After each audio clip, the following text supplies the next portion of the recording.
Hello everyone, I am here to help you today. I know you use this video to fall asleep, so before that, like the video and subscribe to the channel. Also, where are you from and what time are you watching? Now get comfortable and relax. The first night in my new apartment, I convinced myself the sounds were just the building settling. By the third night I knew better. There's a difference between the random creaks of an aging structure and the deliberate measured cadence of footsteps. Someone or something was pacing the hallway outside my door at 2:11:13 a.m. Not that the building manager would admit it. You're the only tenant on the 7th floor. Mr. Hayes, she had assured me with that plastic smile when I signed the lease, perfect privacy, just as you requested. She'd handed me the keys with a flourish, as if bestowing a gift rather than closing a transaction on the cheapest unit in the complex. The isolation had been the selling point. After my divorce, I craved anonymity, a place where I could rebuild without the constant reminder of failure pressing in from all sides. The 7th floor of Blackwood Apartments sat at the end of a neglected cul-de-sac, far enough from downtown to be affordable, but close enough that I could still make my shifts at the hospital without much commute. The building itself was a relic from the 1930s, all Art Deco details worn down by decades of neglect, with more empty units than occupied ones. That first week, I attributed the sounds to imagination, the mind's way of filling silence with familiar patterns. But as October bled into November, the noises grew more distinct. The footsteps acquired a personality, sometimes hurried as if late for an appointment, other times slow and ponderous, pausing occasionally outside my door before continuing down the corridor toward the emergency stairs that hadn't been used in years. Judging by the rust on the push bar, I began documenting the occurrences in my phone's Notes app. It helped maintain some illusion of control of rational analysis. Midnight to 1 a.m. was usually quiet. The activity began around 1:30, reached its peak at 2:15 and tapered off by 3. The pattern repeated with enough consistency that I found myself waking just before it started, my body developing a new circadian rhythm around the disturbances. The whispering started during the third week. I first noticed it on a Tuesday night. While drifting between sleep and wakefulness, the voices, at least 3 distinct tones, conversed in hushed urgency right outside my door. I couldn't make out words, just the rhythmic rise and fall of conspiratorial exchange. My mouth went dry as I strained to listen. The bed sheets wrapped around my fists in unconscious tension. The first time I investigated, I spent 5 minutes building up the courage to open the door. The brass knob felt ice cold against my palm as I turned it with excruciating slowness. Trying to minimize any sound, when I finally yanked the door open, the hallway stretched empty in both directions. The vintage wall sconces casting pools of anemic yellow light across faded carpet. The silence was absolute, as if the building itself was holding its breath. I started setting up my phone to record while I slept each morning. I would review the footage, and each morning I found nothing but occasional static or the distant hum of the building's ancient heating system. Yet the sounds continued, growing bolder. A sharp rap on the bathroom wall while I showered 3 quick knocks against the living room ceiling at precisely 2:33 a.m.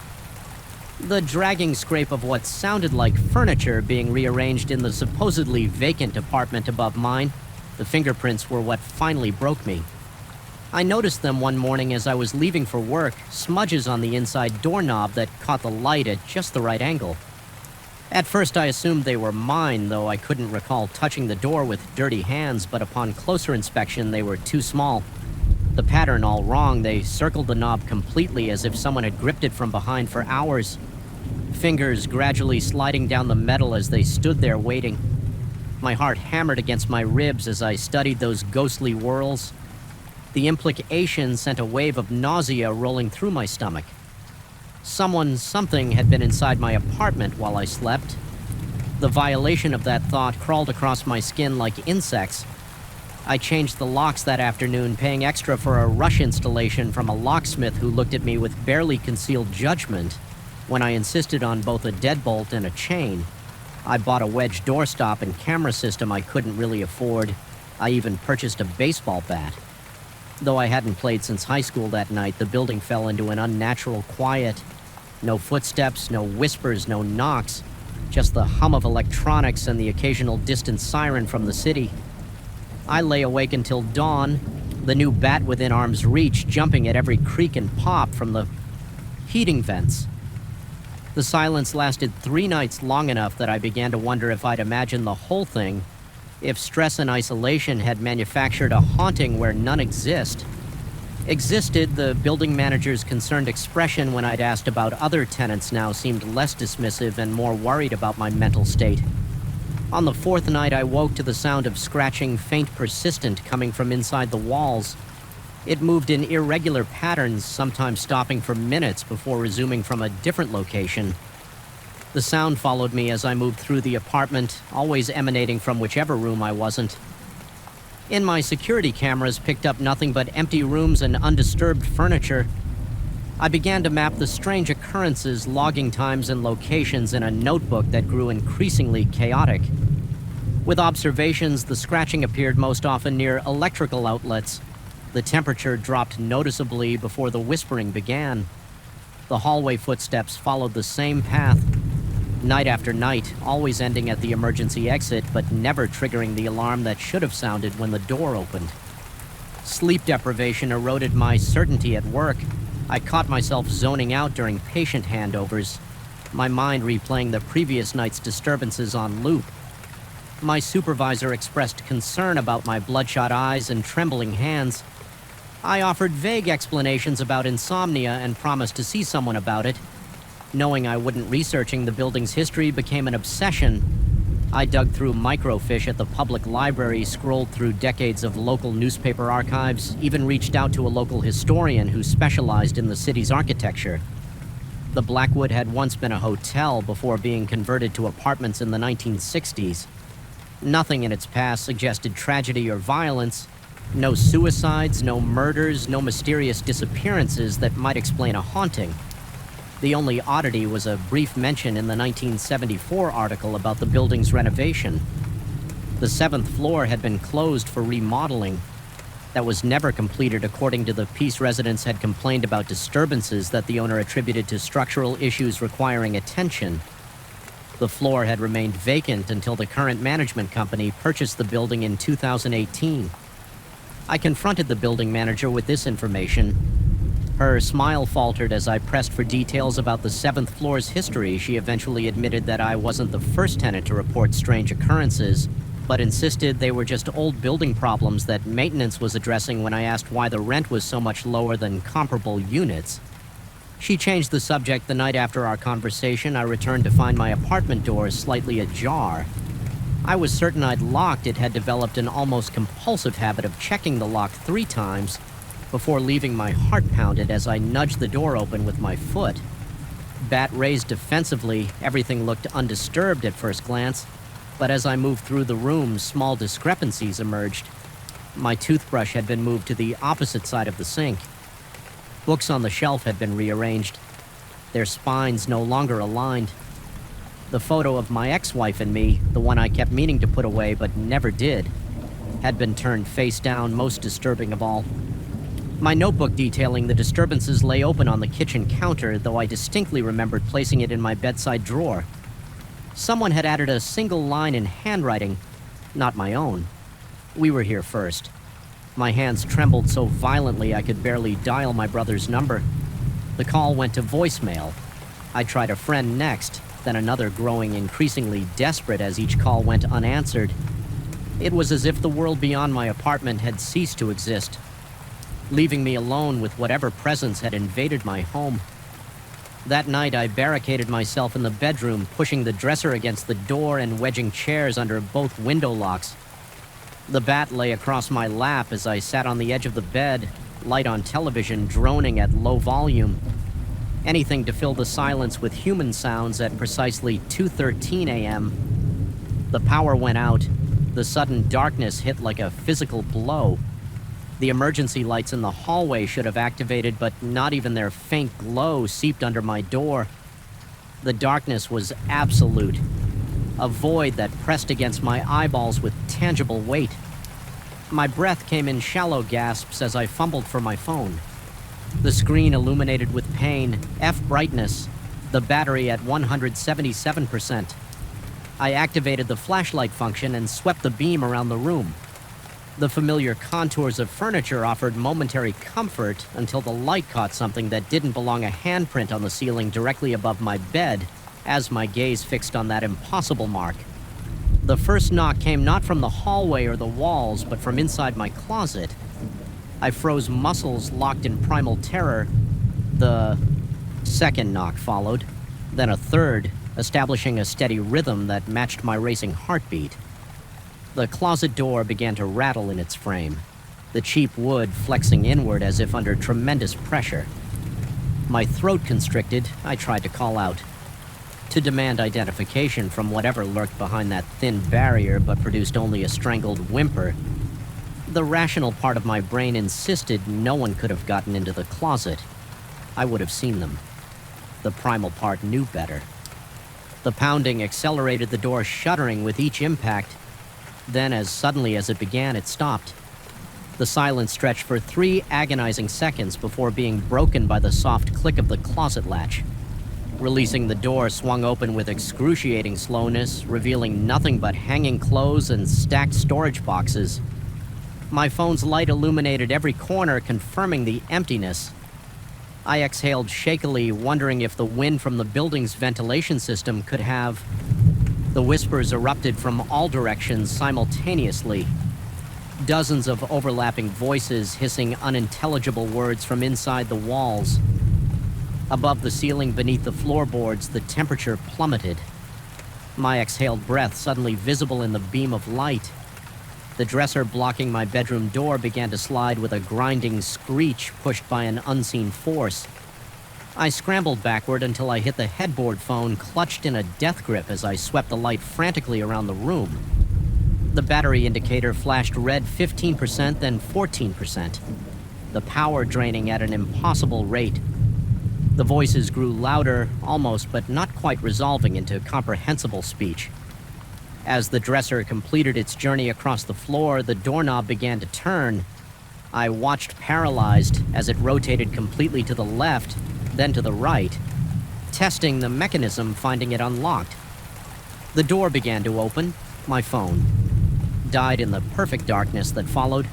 I heard footsteps enter my room, multiple sets approaching from different angles. The mattress depressed slightly as weight settled at its foot. The air grew thick with the scent of dust and something older. Like paper left too long in a damp basement, a hand brushed my ankle. I broke, then lunging blindly across the bed, swinging the bat in wild arcs that connected with nothing but air. I collided with the wall, then reoriented myself and charged toward where I remembered the door being. My shoulder slammed into the frame. As I stumbled into the hallway, the emergency lights flickered weakly, revealing empty space in both directions. I ran toward the stairs, bare feet slapping against cold tile behind me. A chorus of footsteps gave pursuit gaining ground. With each stride, I hit the stairwell door at full speed, nearly pitching headlong down the concrete steps I descended. In a controlled fall, one hand on the railing, the other still gripping the bat above me. The door slammed open again, the footsteps now a thundering cascade. The lobby stretched before me like salvation, its glass doors offering a view of streetlights and passing cars. I crossed the faded carpet at a sprint, reaching for the push bar. It didn't budge. I slammed against it again, then tried pulling.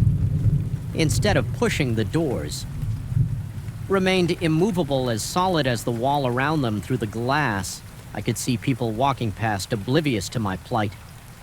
I pounded on the transparent barrier, screaming for help. No one turned. No one heard the footsteps reach the bottom of the stairs. I spun around, pressing my back against the unyielding door. Raising the bat in trembling hands, the lobby stood empty. I waited.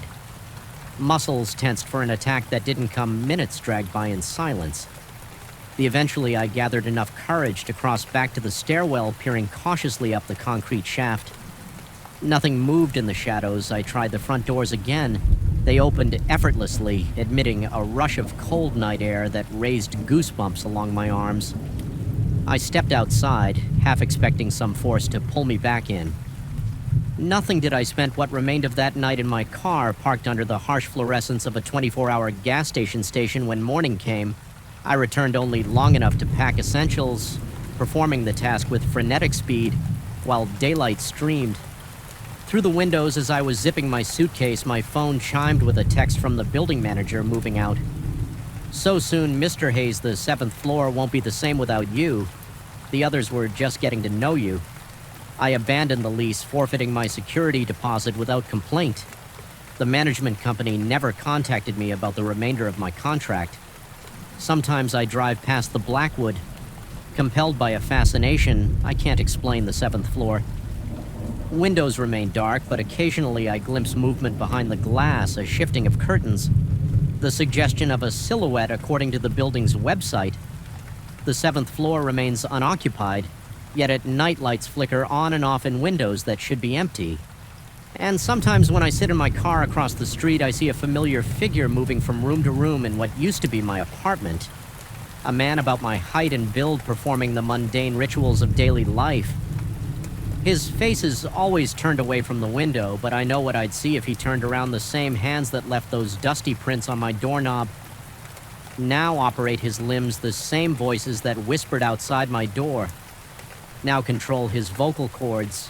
They were there first, after all, and they've been looking for new tenants for a very long time. The first night I heard it, I convinced myself it was just the house settling. Old buildings make noise, they breathe, they creak, they whisper to themselves in the dark. But this wasn't the familiar symphony of aging wood and pipes. These were footsteps, deliberate, measured directly above my bedroom where nothing should exist except empty space and roof. I had signed the lease 3 weeks ago, a steel, really a single story. Ranch-style home on the outskirts of town, far enough from neighbors to avoid their prying eyes, but close enough to civilization that I didn't feel completely isolated. The listing had been clear: 2 bedrooms, 1 bathroom, a modest kitchen, and a living room with a fireplace. I doubted I'd ever use nothing about an attic, nothing about a 2nd floor, nothing about the narrow door at the end of the hallway that I had assumed was a linen closet until I opened it and found a steep staircase disappearing upward into darkness. The landlord hadn't mentioned it during the walkthrough, and I hadn't asked what was there to ask. It was just storage space cramped. Dusty, filled with cardboard boxes left behind by previous tenants. The ceiling hung low, forcing me to hunch over when I first explored it. My flashlight beam cutting through. Decades of undisturbed dust modes. I closed the door and promptly forgot about it. I had no need for extra storage. My life fit neatly into the spaces below until the footsteps started that first night. I lay rigid in my bed, eyes fixed on the ceiling, tracking the slow movement above heel to toe, pacing the length of my bedroom back and forth. Back and forth, each step was light but distinct, like someone trying not to be heard but unable to become completely silent. Between footfalls came another sound, the soft scrape of something heavy being dragged across the floor. My rational mind scrambled for explanations: raccoons, squirrels, maybe even a stray cat that had somehow found its way in. But the movements were too deliberate, too measured for an animal, and too heavy. The next morning I climbed the stairs to the attic, my heartbeat quickening with each step. Dust covered everything in an undisturbed blanket. The boxes sat exactly as I had seen them weeks before. Nothing had been moved. No tracks marked the floor, no signs of life. Disturbed the stillness. I told myself I had dreamed it until it happened again. The following night, and the night after that. Each time the same pattern: footsteps. Crossing back and forth, the occasional scrape of something being moved, all directly above my bed. Each morning, the attic looked untouched, pristine in its abandonment. By the 5th night, sleep deprivation had frayed my nerves raw. I lay awake until 3 a.m., ears straining for the first footfall when it came. I bolted upright, sweat beading on my forehead. Despite the cool air, I grabbed the baseball bat I'd started keeping beside my bed and stalked through the house, flipping on every light. As I went, the door to the attic stairwell seemed to loom larger than before. I threw it open and charged up the stairs. Bat raised adrenaline. Drowning out my fear, the attic was empty, silent, undisturbed. I moved between the stacks of boxes, checking corners, measuring the space with my eyes. It was too small for anyone to hide. effectively too cramped for the pacing. I'd heard the ceiling hung so low that even I at an average height couldn't stand straight. No one could walk normally. Up here, I spent an hour examining every inch before retreating downstairs. Locking the attic door behind me, the footsteps didn't return that night, but they came back the next louder than before. This time accompanied by something new, a soft thump like something being dropped, followed by a sound I couldn't quite identify, something between a sigh and a whisper. I stopped using my bedroom, moved to the couch in the living room as far from the attic stairs as possible. Sleep came in fitful bursts, my body jerking awake at the slightest sound from above, because now the sounds weren't confined to the space above my former bedroom. They migrated throughout the attic from one end to the other. Restless and increasingly bold, I convinced a friend to stay over. Hoping for validation, asked casually if he heard anything strange during the night. He slept soundly, reported nothing unusual in the morning, and looked at me with barely concealed concern when he saw the dark circles under my eyes, the tremor in my hands. As I poured coffee, I didn't mention the attic to him. How could I explain that a space too small for human movement somehow contained human footsteps, that boxes sat undisturbed, despite sounds of furniture being dragged, that I was slowly coming undone because of what might be nothing more than the house settling? After 2 weeks, I couldn't stand it anymore. I instead called a padlock on the attic door, not to keep whatever was up there contained, but to prove to myself that nothing was accessing the space. I checked the windows in the attic. All were painted shut, sealed tight. For what looked like decades, no entry point existed except the stairs. That night, the sounds were muffled but unmistakable footsteps. Movement and something new. A rhythmic tapping like fingers drumming impatiently against wood. My skin crawled with each tap, each footfall. My mouth went desert dry, my heart hammering so hard I could feel it in my throat. Morning revealed the padlock intact, undisturbed. But when I ventured up into the attic, cold dread pulled in my stomach. The boxes had been moved, not dramatically, not thrown around or open, but rearranged in subtle ways. A stack that had been against the north wall now stood 3 feet to the left. Boxes that had been stacked 3 high were now in rows of 2. I told myself I was mistaken. Memory is fallible. Stress distorts perception. I took photos of the attic with my phone before leaving for work, determined to document any future changes. The next morning, the photos didn't match the arrangement I found. Boxes had migrated again. This time, more significantly, one was open, its contents, old books from the look of it, spilled across the floor. The padlock remained intact, unbroken, unopened. I changed the locks on all exterior doors, checked every window twice, convinced myself there must be another entrance to the attic. I hadn't discovered some hidden access point that would explain everything rationally. I tapped walls, measured rooms against each other, looking for inconsistencies that might reveal a secret passage. Nothing. A week later came the power outage. One moment I was watching TV, trying to drown out the now constant sounds from above, and the next I was plunged into darkness. The sudden silence was almost as startling as the blackout. No TV, no refrigerator hum, no air conditioning, and for a moment, no footsteps from above. I fumbled for my phone, turning on its flashlight. The circuit breaker was in the hallway that led to the attic stairs. I'd been avoiding that hallway after dark, taking the long way around through the kitchen when I needed to use the bathroom at night. Now I had no choice. My breathing came in short. Shallow bursts as I made my way down the hall. Phone extended before me like a ward against the darkness. The beam of light bounced with my trembling hand, creating monstrous shifting shadows on the walls. The hair on the back of my neck stood on end, my skin prickling with the certainty that I was being watched. The circuit break panel was just beside the attic door as I reached for it. A sound from above froze me in place. Not footsteps this time, but a single heavy thud directly above, as if something had fallen or jumped down. I looked up reflexively, then back at the attic door. The padlock was still in place, but something about the door itself seemed wrong.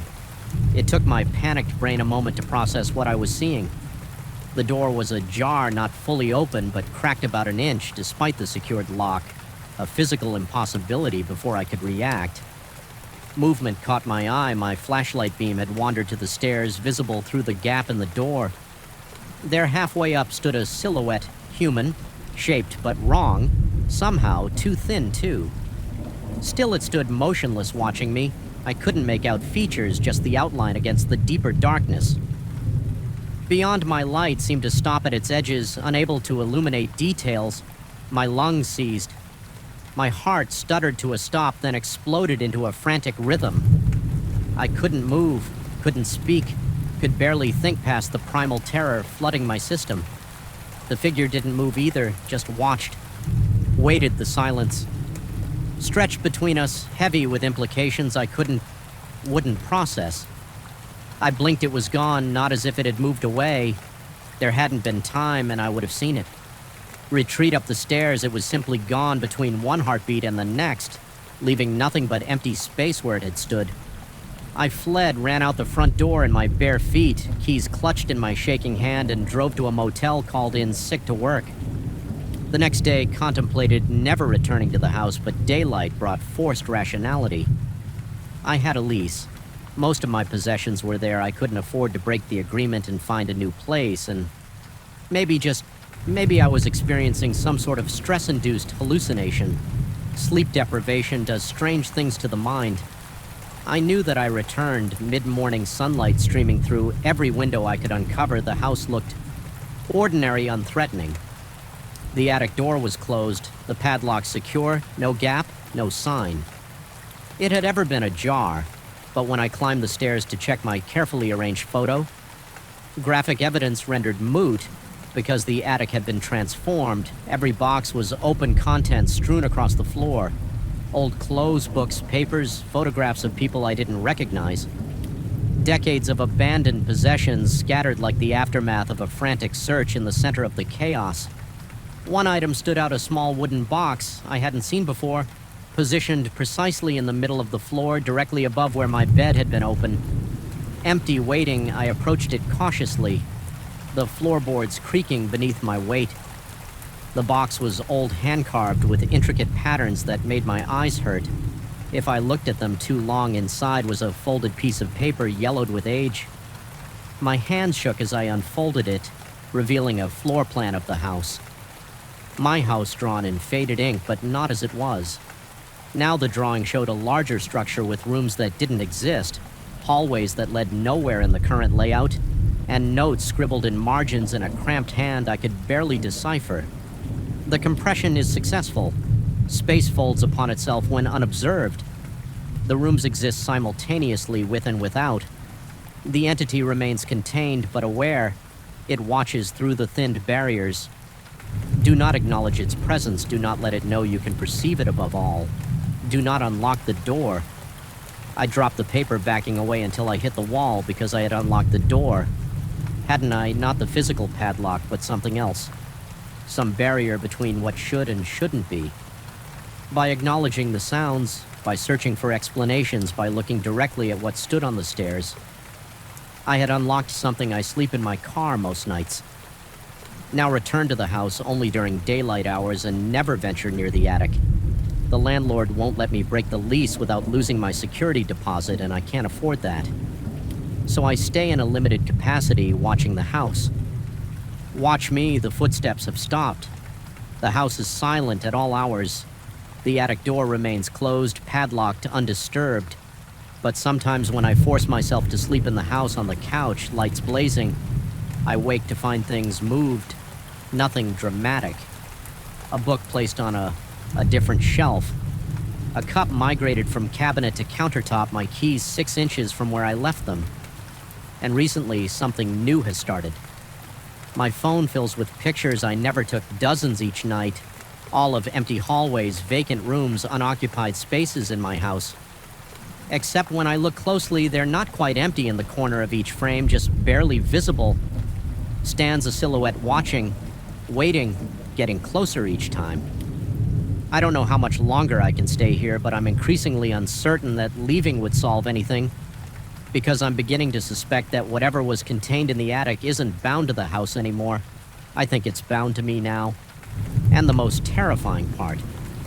Sometimes I catch myself pacing back and forth, heel to toe, as if measuring a space much smaller than the room I'm in, as if I'm the one being compressed, now folded into something that exists both here and not here. I've started avoiding mirrors. I'm afraid of what might be looking back. The old floorboards creaked under my weight as I followed Mrs. Blackwood through the dimly lit corridor of Raven's Rest in something about the air felt wrong, heavy and stagnant, as if it had been trapped inside these walls for centuries. The proprietor's practiced smile never reached her eyes as she handed me the antique brass key to room 7, her fingertips unnaturally cold against my palm. "Remember, Mr. Evans," she said, her voice barely above a whisper, "the second floor is closed for renovations. Under no circumstances should guests attempt to go upstairs." Her eyes lingered on mine a moment too long before she turned away, leaving me alone with my luggage and an inexplicable chill that had nothing to do with the autumn weather outside. I'd found Raven Rest online while searching for accommodations off the beaten path for my writing sabbatical. Somewhere quiet, somewhere with character, the Victorian mansion turned in. Boasted 300 years of history in the small coastal town of Blackwater Cove. The rates were surprisingly reasonable and the promise of solitude, exactly what I needed to finally finish my novel. The online reviews mentioned the place was atmospheric and full of old W world charm descriptions that seemed innocuous. At the time, my room was spacious enough with worn but elegant furnishings that spoke of bygone eras.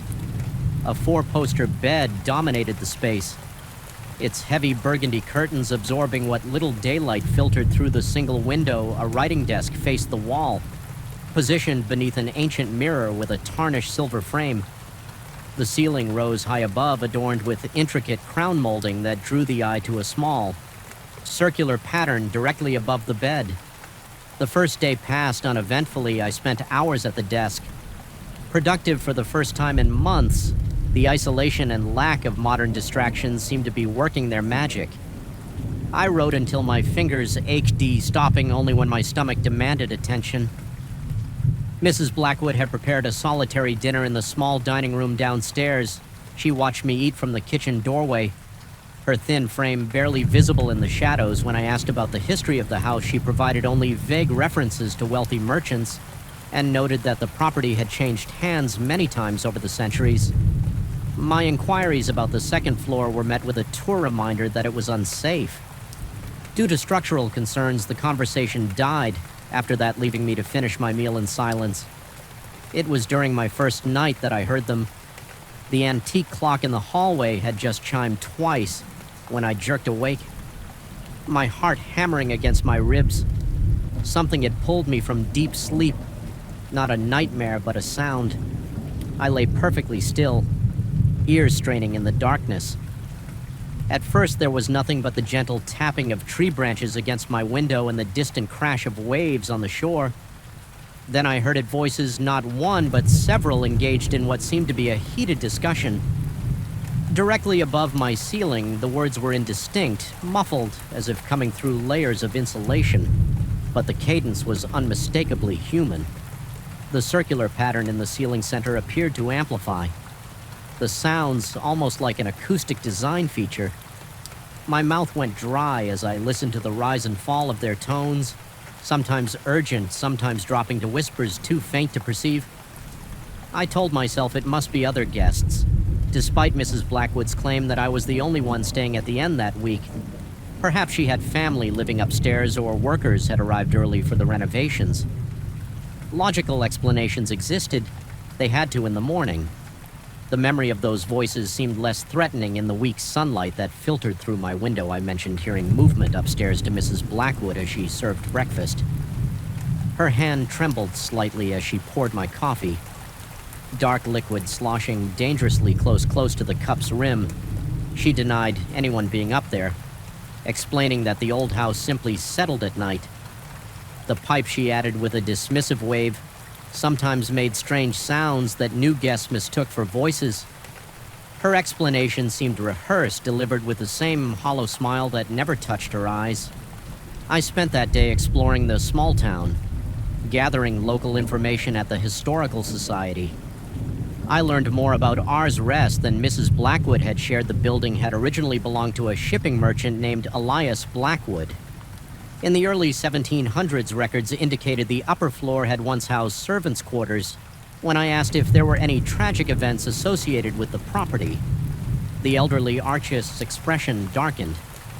She hesitated before mentioning rumors of disappeared servants and whispers of dark rituals, but quickly dismissed them as local superstition. My skin prickled as she described how Elias Blackwood had been obsessed with communicating with entities he believed existed in the spaces between worlds. That night I was prepared. I stayed awake watching the ceiling and waiting. The clock struck 2, and like clockwork, the voices began. My pulse quickened as I strained to make out words. This time I detected a pattern, what sounded like questions, followed by responses almost like an interrogation. One voice seemed to dominate deeper than the others with an authority that made my skin crawl. The conversation lasted precisely 17 minutes before abruptly stopping. Unable to contain my curiosity, I slipped from bed, my bare feet flinching at the touch of the ice-cold floorboards. I grabbed my phone for light and stepped into the hallway. The air felt different outside my room, thicker with an acrid undertone that burned the back of my throat. My flashlight revealed nothing unusual in the corridor, just faded wallpaper and the staircase leading to the forbidden second floor. The stairs creaked ominously with each step sweat, beat on my forehead despite the chill at the top. Landing stood a heavy oak door, just as Mrs. Blackwood had described, locked and off limits. I tested the handle, finding it immovable. Pressing my ear against the wood, I heard nothing but the blood rushing through my veins as I turned to head back down. Something caught my eye, a dark substance seeping from beneath the door. My throat constricted as I crouched for a closer look. It appeared to be water, but in the beam of my flashlight, it had an unmistakable reddish tint. I reached out, fingers trembling, but before I could touch it, the substance retreated, pulling back under the door as if being drawn away by some unseen force. My heart slammed against my ribs as I scrambled backward, nearly falling down. The stairs in my haste. When I reached the bottom, I glanced back up to see Mrs. Blackwood standing in the shadows of the hallway, watching me with eyes that reflected my flashlight beam like those of a nocturnal animal. She said nothing, merely shaking her head slowly before disappearing into her quarters. Sleep evaded me for the remainder of the night. My rational mind fought to explain what I'd seen, perhaps rust in old pipes or a trick of light on ordinary water. But deep down, a primal part of me recognized that what I'd witnessed defied logical explanation. The following day, I considered checking out early, but found myself unable to leave. My fascination had evolved into obsession. I needed answers in town. I sought out more information, speaking with locals at the small pub by the harbor. Most were reluctant to discuss Raven's Rest, changing the subject or finding reasons to move away from me.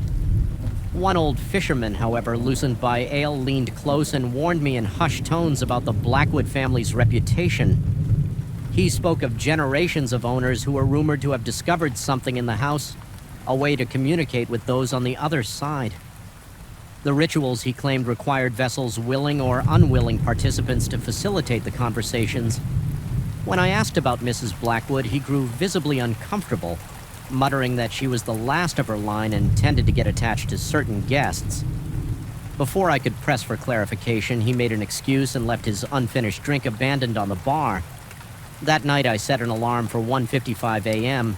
When it vibrated beneath my pillow, I was already awake. My body tense with anticipation, I'd hidden a small audio recorder above the crown molding, hoping to capture evidence of the voices at exactly 2 a.m. They began again, but this time something was different among the usual indistinct murmurs. I clearly heard my own name spoken not once, but repeatedly woven through the conversation like a refrain. My blood turned to ice water in my veins. The voices grew louder, more distinct, no longer muffled, but crystal clear, as if the ceiling between us had dissolved. The dominant voice issued what sounded like commands, while others responded with reluctant acquiescence. Then came a sharp sound like splitting wood, followed by the unmistakable rhythm of footsteps directly overhead. Slow, deliberate steps that moved from the center of the room toward what would be the door to the second floor. The temperature in my room plummeted. My breath clouded in front of my face as I watched frost patterns form on the mirror. The footsteps stopped, and in the silence that followed, I heard a new sound. The slow turn of a key in a lock, paralyzed with fear. I stared at my room door, expecting it to swing over at any moment. Instead, there came a scraping noise from above, followed by a thud in the hallway outside my room. Something was coming down the stairs. My instincts screamed for me to flee, but my limbs refused to obey. The footsteps reached the bottom of the stairs and paused. Then slowly they approached my door. A shadow appeared in the gap beneath it. Blocking the faint light from the hallway, the brass doorknob turned slowly back and forth. Testing, I had locked it. I was certain I had locked it. Yet the mechanism clicked and the door began to open. Inward cold air rushed into the room, carrying with it the scent of salt water and decay. I finally broke free from my paralysis, scrambling backward until I hit the headboard, my heart threatening to burst from my chest. The door opened fully, revealing not Mrs. Blackwood, but an empty hallway. The air shimmered like heat waves rising from summer pavement, distorting my view as I watched, unable to look away. The shimmer coalesced, forming the vague outline of a human figure, transparent but undeniably present. A voice filled the room, the dominant one from upstairs. Though the apparition had no visible mouth, it called me by name, claiming they had been waiting for someone receptive, someone who could hear them. They needed a new vessel. It explained as Mrs. Blackwood had grown too frail for their purposes. I was ideal, sensitive enough to perceive them, isolated enough that no one would miss me immediately. The longer I stayed, the stronger their connection to me would become, until I could serve as their bridge to the physical world. In that moment, I understood why Mrs. Blackwood had seemed so hollow, so empty behind her eyes. How many years had she served as their conduit? How much of her original self remained? The figure began to advance toward my bed. My muscles screamed as I forced myself to move, lunging for the window. The latch was stiff with age, but terror lent me strength. As the cold presence reached the foot of my bed, I finally forced the window open and launched myself through it, caring nothing for the fact that I was on the ground floor but could have been much higher. I hit the damp earth with a jarring impact, rolled to my feet, and ran behind me. Voices called, not just one now, but many, a chorus of entreaties and threats that pursued me down the gravel drive. I didn't stop running until I reached the town, collapsing on the steps of the closed gas station. Trembling violently in the night air, I never returned to Raven's Rest for my belongings. I called the local sheriff from a motel 30 meters away, inventing a family emergency to explain my abrupt departure. They retrieved my laptop and clothes, though Mrs. Blackwood reported that my audio recorder couldn't be found. That was 3 months ago. I've moved twice since then. Changing states, changing jobs, doing everything possible to put distance between myself and Blackwater Cove. But distance isn't enough every night around 2 a.m. I wake to the sound of whispers, faint but growing clearer with each passing week. Sometimes in the moments between sleep and wakefulness, I see frost patterns forming on my bedroom mirror. The dreams are the worst vivid scenes where I'm back at Raven's Rest, but I'm not myself anymore. I watch through my own eyes as my body moves of its own accord, walking the halls, speaking words that aren't mine to visitors who look just as I once did. Tired travelers seeking solitude, unaware of what waits for them upstairs. I've started leaving the television on all night. I've tried sleeping pills, white noise machines, even soundproofing my bedroom walls. Nothing helps. They've established a connection just as they said they would, and I fear it's only a matter of time before the whispers become clear enough for me to understand what they're asking of me before I find myself answering back. And the first time I found the bowl on the roof, I told myself it was just stress-induced forgetfulness. By the 5th time, I knew something else was happening in my new home, something that defied explanation.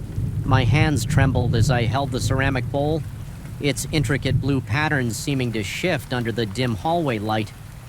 My late uncle's prized possession shouldn't have been able to migrate through locked doors and certainly not onto the slanted roof outside my bedroom window. Yet there it was, again positioned precisely where the morning sun would illuminate its glazed surface, as if demanding to be noticed. I purchased the Victorian-style home on Blackwood Lane at a price that seemed too good to be true. 3 bedrooms, original hardwood floors, a wraparound porch, and a spacious attic, all for less than comparable properties in the area. The real estate agent mentioned something about the previous owners leaving abruptly, but I was too enchanted by crown molding and bay windows to press for details. Moving from my cramped apartment into this 19th century M masterpiece felt like stepping into the life I'd always envisioned for myself. The bowl was the only item I had inherited from Uncle Robert when my parents delivered it. After the reading of his will, they mentioned how odd it was that he'd specifically named me as its recipient, especially since we'd never been particularly close.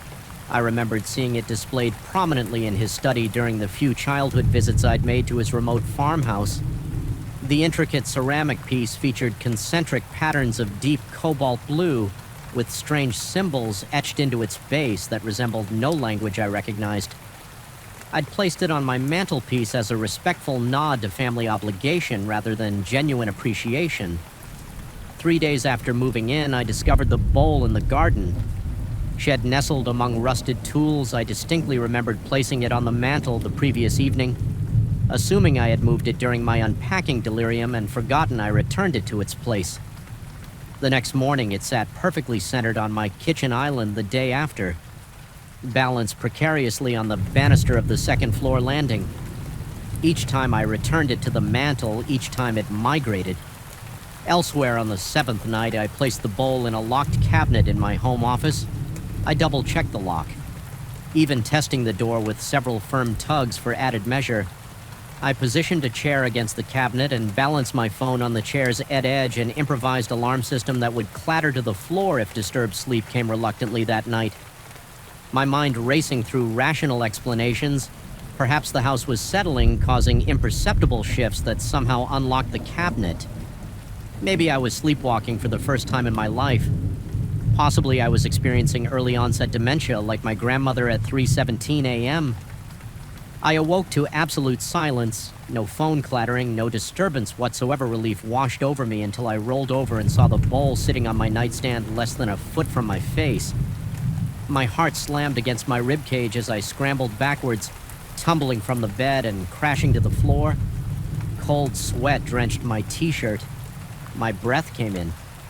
Shallow, rapid bursts that couldn't satisfy my lungs' desperate demand for oxygen. The bowl remained motionless, its blue patterns seeming to pulse in the dim glow of the streetlight filtering through my curtains. I fled the room, spending the remainder of the night huddled on the living room sofa with every light blazing. When morning came, I checked the cabinet's still-locked chair, undisturbed, as if the bowl had simply phased through solid matter, desperate for answers. I took the bowl to an antiques appraiser the following day. The elderly woman examined it carefully, her magnifying glass hovering over the strange markings on its base. She explained that the piece appeared to be mid-19th century, likely of Eastern European origin, though the symbols defied her expertise in ceramics markings. When I explained my predicament, choosing my words carefully to avoid sounding deranged, her expression shifted from professional interest to guarded concern. She returned the bowl hastily, suggesting I consult with a different type of expert, one who specialized in objects with attachment issues, as she delicately phrased it. That afternoon, I spent hours researching the history of my house. The local historical society provided records showing the home had been built in 1872 by a merchant named Elias Blackwood, who had made his fortune importing exotic goods from Eastern Europe. The property had changed hands numerous times over the decades, with several owners departing under unusual circumstances. Sudden relocations, unexpected financial problems, or vague health concerns that necessitated moves to different climates. As I drove home, a disturbing thought surfaced. What if my uncle's bowl had some connection to the original owner of my house? The timing aligned historically, and the Eastern European connection seemed too coincidental. My stomach tightened as I remembered that Uncle Robert had been an avid collector of antiques from estate sales across the country. That night, I placed the bowl in the center of my kitchen table and simply observed it. The house felt different somehow. The usual creaks and settling noises seemed deliberate, as if the structure itself was communicating in a language just beyond my comprehension. The temperature fluctuated unpredictably, certain rooms became inexplicably cold. While others grew stifling, the air felt dense, charged with a potential energy that made the fine hairs on my arms stand at attention. At midnight, I tried a different approach. I spoke aloud to the empty house, addressing whatever force might be listening. I explained that the bowl had been given to me, that I was its rightful owner now, and that I meant no disrespect by bringing it here. My voice echoed through the high-ceilinged room, sounding thin and uncertain, even to my own ears as the words left my mouth. The overhead light flickered briefly, and for a moment I could have sworn I felt something brush past me. Not a physical touch, but a disturbance in the air. Like the wake of something moving quickly, I barely slept that night, drifting in and out of consciousness on the living room sofa again. Each time I opened my eyes, the bowl remained on the kitchen table, visible through the doorway. By morning, exhaustion had overtaken my fear, and I fell into a deeper sleep. I awoke to a crash from the basement. Sunlight streamed through the windows. Indicating late morning, my muscles protested as I rose from the awkward sleeping position and cautiously approached the basement door. The bowl was no longer on the kitchen table. The wooden stairs creaked under my weight as I descended into the cool darkness below. I fumbled for the light switch, my fingers trembling against the wall when fluorescent lights flickered to life. I saw the bowl resting in the center of the concrete floor, intact, despite what had sounded like a fall. As I approached it, something else caught my attention, a section of the basement wall where the ancient wallpaper had peeled away, revealing the plaster beneath. Curiosity overwhelmed caution as I moved closer to examine the exposed wall. Scratched into the plaster were the same strange symbols that marked the base of the bowl. My breath hitched in my throat as I traced the markings with my fingertips, feeling slight indentations that suggested they had been carved. When the plaster was still wet during the original construction of the house, a sudden urge compelled me to hold the bowl up to the wall, aligning its markings with their counterparts etched in plaster. As I did, the temperature in the basement plummeted. My breath clouded air in front of my face, and a high-pitched ringing filled my ears. Drowning out all other sound, the bowl grew warm in my hands, then hot, not enough to burn, but uncomfortable enough that I nearly dropped it. The symbols began to glow with a faint blue luminescence, both on the bowl and on the wall, pulsing in unison like a heartbeat. The ringing in my ears resolved into something else, a voice distant and distorted, as if traveling across a vast distance. I couldn't make out words, just emotional impressions, urgency, warning, desperation.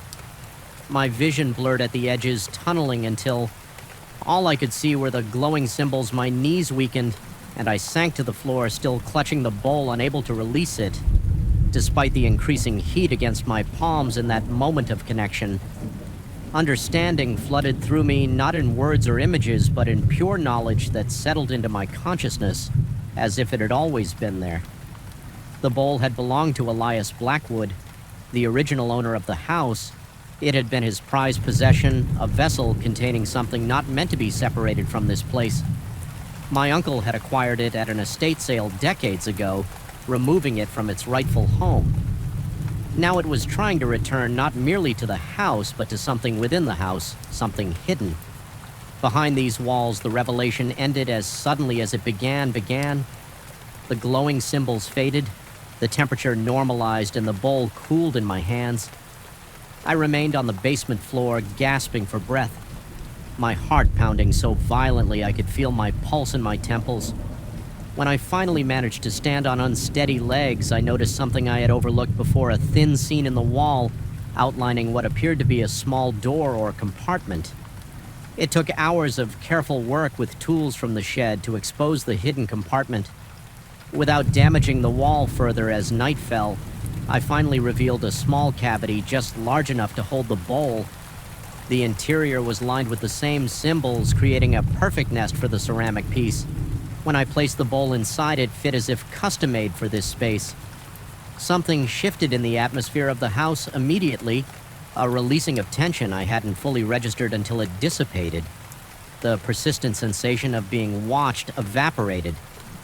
The strange noises ceased for the first time since moving in. I felt truly alone in the house. I sealed the compartment carefully, reapplying the wallpaper I had removed. Though I considered plastering over it permanently, something stopped me. Perhaps the same intuition that had guided me through this strange experience. Instead, I made the compartment accessible but hidden. Respecting whatever agreement seemed to have been reached that night, I slept soundly in my bed, no longer fearing what I might find upon waking. The bowl remained in its proper place, not on my mantel as I had originally intended, but where it truly belonged. Reunited with the house it had never been meant to leave in the weeks that followed, I researched more deeply into Elias Blackwood's history, discovering accounts of his interest in arcane practices and beliefs that would have scandalized Victorian society. The bowl, I suspected, had been part of some ritual or practice meant to protect the house, or perhaps to protect others from something within the house. Whatever its purpose, restoring it to its original location had satisfied whatever force had been manipulating it. Occasionally, I still hear unusual sounds in the night. Not the disruptive crashes and movements from before, but soft, almost musical tones emanating from the basement. I've come to find them comforting rather than frightening. A reminder that my home harbors mysteries I may never fully comprehend. I've made peace with the knowledge that I don't truly own every aspect of this house. Some parts of it belong to history, to forces beyond my understanding. I am merely its current caretaker, preserving its secrets for whoever comes after me. The ceramic bowl taught me that some possessions aren't meant to be owned, they're meant to be returned. I still live in the house on Blackwood Lane. I've come to love it. Despite or perhaps because of our unusual beginning. Sometimes when I pass antique shops, I wonder how many objects sit on those shelves, desperately trying to find their way home to the places where they truly belong. And sometimes in my dreams, I see those strange symbols glowing blue in the darkness, no longer threatening, but protective. Standing guard over secrets best left to undisturb the shadows in our apartment. Weren't just absences of light, they were presences, I noticed this. My third night there, when the darkness pooled in, corners seemed denser than simple shade should be almost viscous in its stillness. That's when I first felt the weight of unseen eyes tracking my movements across the living room.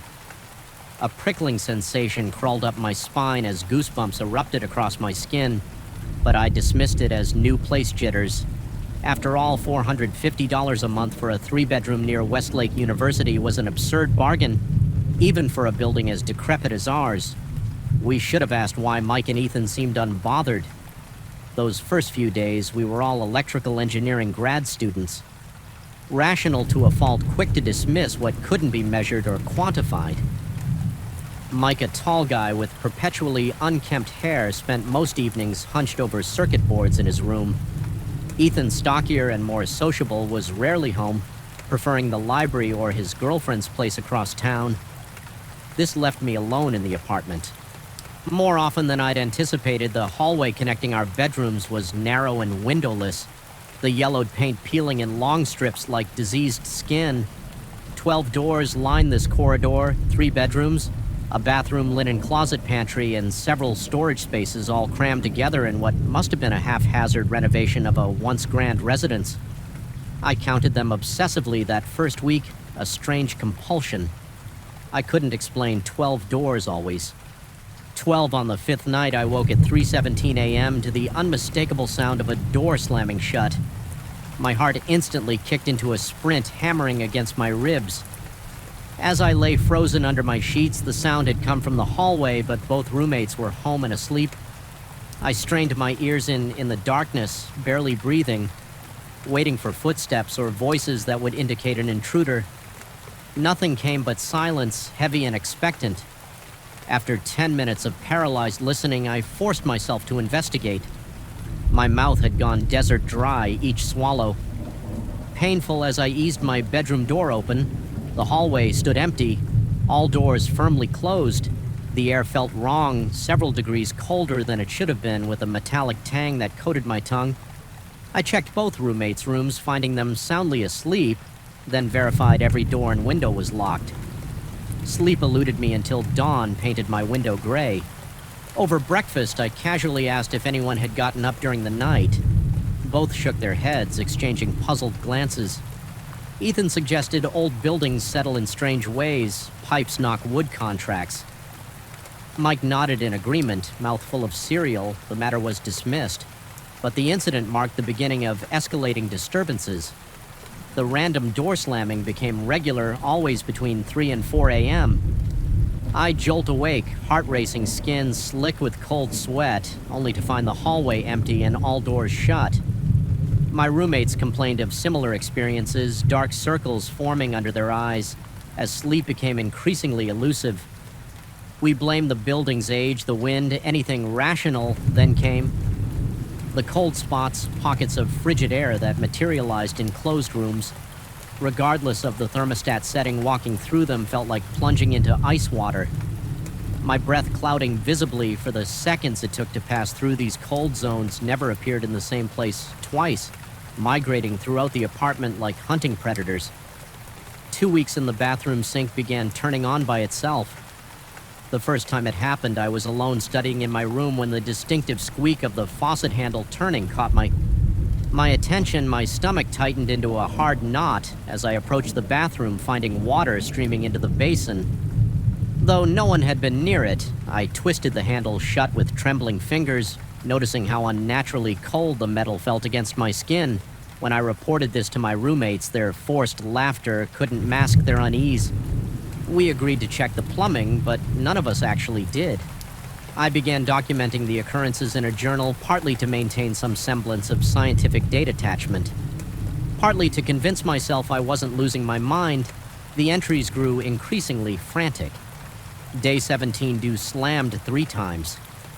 Last night found kitchen chairs rearranged this morning. Mike and Ethan deny moving them day 19. Cold spot in my bedroom lasted over an hour. Temperature dropped to 46 degrees Fahrenheit according to my thermometer, while the rest of the room remained at 68 degrees. Fahrenheit impossible day, 21. Sink turned on twice. Second time, water was scalding hot steam. Filling the bathroom, discovered deep scratches inside the basin that weren't there. Before sleep deprivation began taking its toll during lectures, my attention drifted as shadows in the periphery of my vision seemed to move independently. My academic performance suffered. Professors emailed concerns. I blamed insomnia, but couldn't explain its cause without sounding deranged. Mike was the first to break. I found him one morning staring vacantly at his reflection in the bathroom mirror, knuckles white as he gripped the sink's edge. When I asked if he was okay, he turned to me with bloodshot eyes and whispered that something had been whispering his name all night. From inside the walls, he moved out that afternoon, offering no explanation to our landlord. Leaving his security deposit behind, Ethan and I tried to rationalize Mike's departure as stress-induced paranoia, but our nervous laughter rang hollow in the apartment that now felt cavernous with one less occupant. We silently agreed to spend more time in common areas, neither willing to admit we were afraid of being alone the night after Mike left. I woke to what sounded like fingernails dragging slowly across the ceiling above the living room. The scraping noise raised every hair on my body as I lay paralyzed, my pulse throbbing in my temples. The sound continued methodically, back and forth, as if something was pacing above us, something heavy after an eternity of that rhythmic scratching. I forced myself from bed. My legs nearly buckled as I stood. Muscles weak with fear, I found Ethan already in the hallway, face ashen in the dim light without speaking. We moved toward the living room, drawn by a compulsion stronger than our terror. The ceiling fan hung motionless, but even in the darkness we could see fresh scratches marring the blades, deep grooves carved into the wood. As if by enormous claws, the switch remained in the off position. Neither of us had touched it. The scratching had stopped the moment we entered the room, replaced by a silence so complete it seemed to swallow all sound. We stood there, breathing in. Shallow gasps, neither willing to speak, what we both knew something was in the apartment with us. Something that wasn't bound by physical laws, something that was growing stronger. Ethan broke first, stuttering that he'd be staying at his girlfriend's. Indefinitely, he packed a bag and was gone within 20 minutes, leaving me alone in the increasingly hostile space. I considered following his example, but found myself unable to leave, whether from stubborn skepticism or morbid fascination. I needed to understand what was happening that night. I sat vigil in the living room, lights blazing, armed with a baseball bat and my journal. The apartment remained still until precisely 3:17 a.m., when the temperature plummeted so rapidly my exhaled breath instantly fogged. The cold penetrated to my marrow as every door in the hallway began slamming in sequence, bang, bang, bang, like malevolent dominoes. I sat frozen, muscles locked with terror as the slamming continued in perfect rhythm. My mind scrambled for rational explanations, pressure differential, wind patterns, but failed to produce anything convincing. Then, with a final thunderous slam, silence returned. The apartment resumed its normal temperature so suddenly that sweat broke out across my skin with shaking legs. I forced myself into the hallway to investigate my baseball bat. Clutched in white-knuckled hands, I counted the doors as I passed them. A ritual that had become compulsive, 1, 2, 3, all the way to 12. All closed. But as I turned to retreat to the living room, a flicker of movement caught my eye. At the hallway's end there, where only a BL wall had stood before, was a 13th door. My heart stuttered in my chest as I stared at the impossibility before me. The door was ancient wood, blackened with age. Its surface carved with symbols I couldn't recognize, but instinctively understood were malevolent. It hadn't been there minutes before. Couldn't have been there. The building's architecture made such a door a physical impossibility. Beyond it should have been the sheer drop to the alley. 3 stories below, I approached with unwilling steps drawn forward, despite the primal fear screaming through every nerve.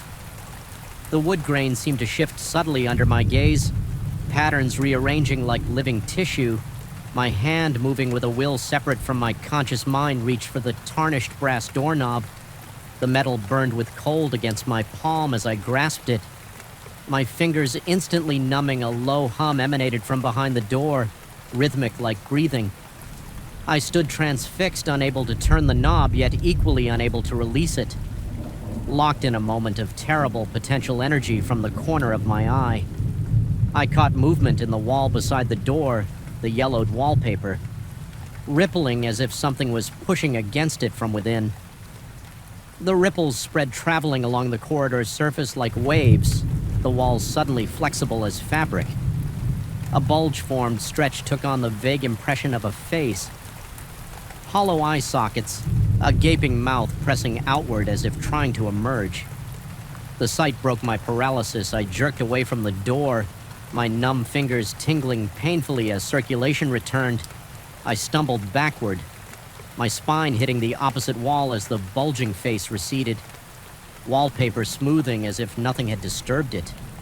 The 13th door remained a dark maw in reality itself. I retreated to my room, barricading the door. With my desk, sleep was impossible. I sat with my back against the wall, eyes fixed on the door until morning light filtered through my window. When I finally summoned the courage to emerge, the hallway contained only 12 doors. The 13th had vanished. Leaving no trace of its existence in the harsh light of day, I questioned my sanity. Sleep deprivation and suggestion could explain hallucinations. I considered seeking psychological help, but feared the inevitable questions about substance abuse or family history of mental illness. Instead, I drove to the county records office and requested any information on the building's history. What I found shattered any hope of rational explanation. The apartment building had originally been a psychiatric hospital in the early 1900s. Notorious for experimental treatments, my bedroom had once been part of the ward where the most disturbed patients were housed. The renovation into apartments had occurred after a mysterious fire in 1953 that claimed no lives but destroyed the hospital's east wing. Precisely where the 13th door had appeared, I didn't return to the apartment. I packed essential belongings into my car and checked into a motel, then emailed my professors requesting a leave of absence. My security deposit, like Mike's, remained unclaimed 2 months later, safely relocated to a studio apartment across town. I ran into Ethan at a campus cost shop. The dark circles under his eyes had vanished, and he seemed almost embarrassed about our shared experience. He suggested carbon monoxide poisoning could explain our shared delusions. I nodded along, willing to embrace any explanation that didn't involve 13th doors or faces and walls.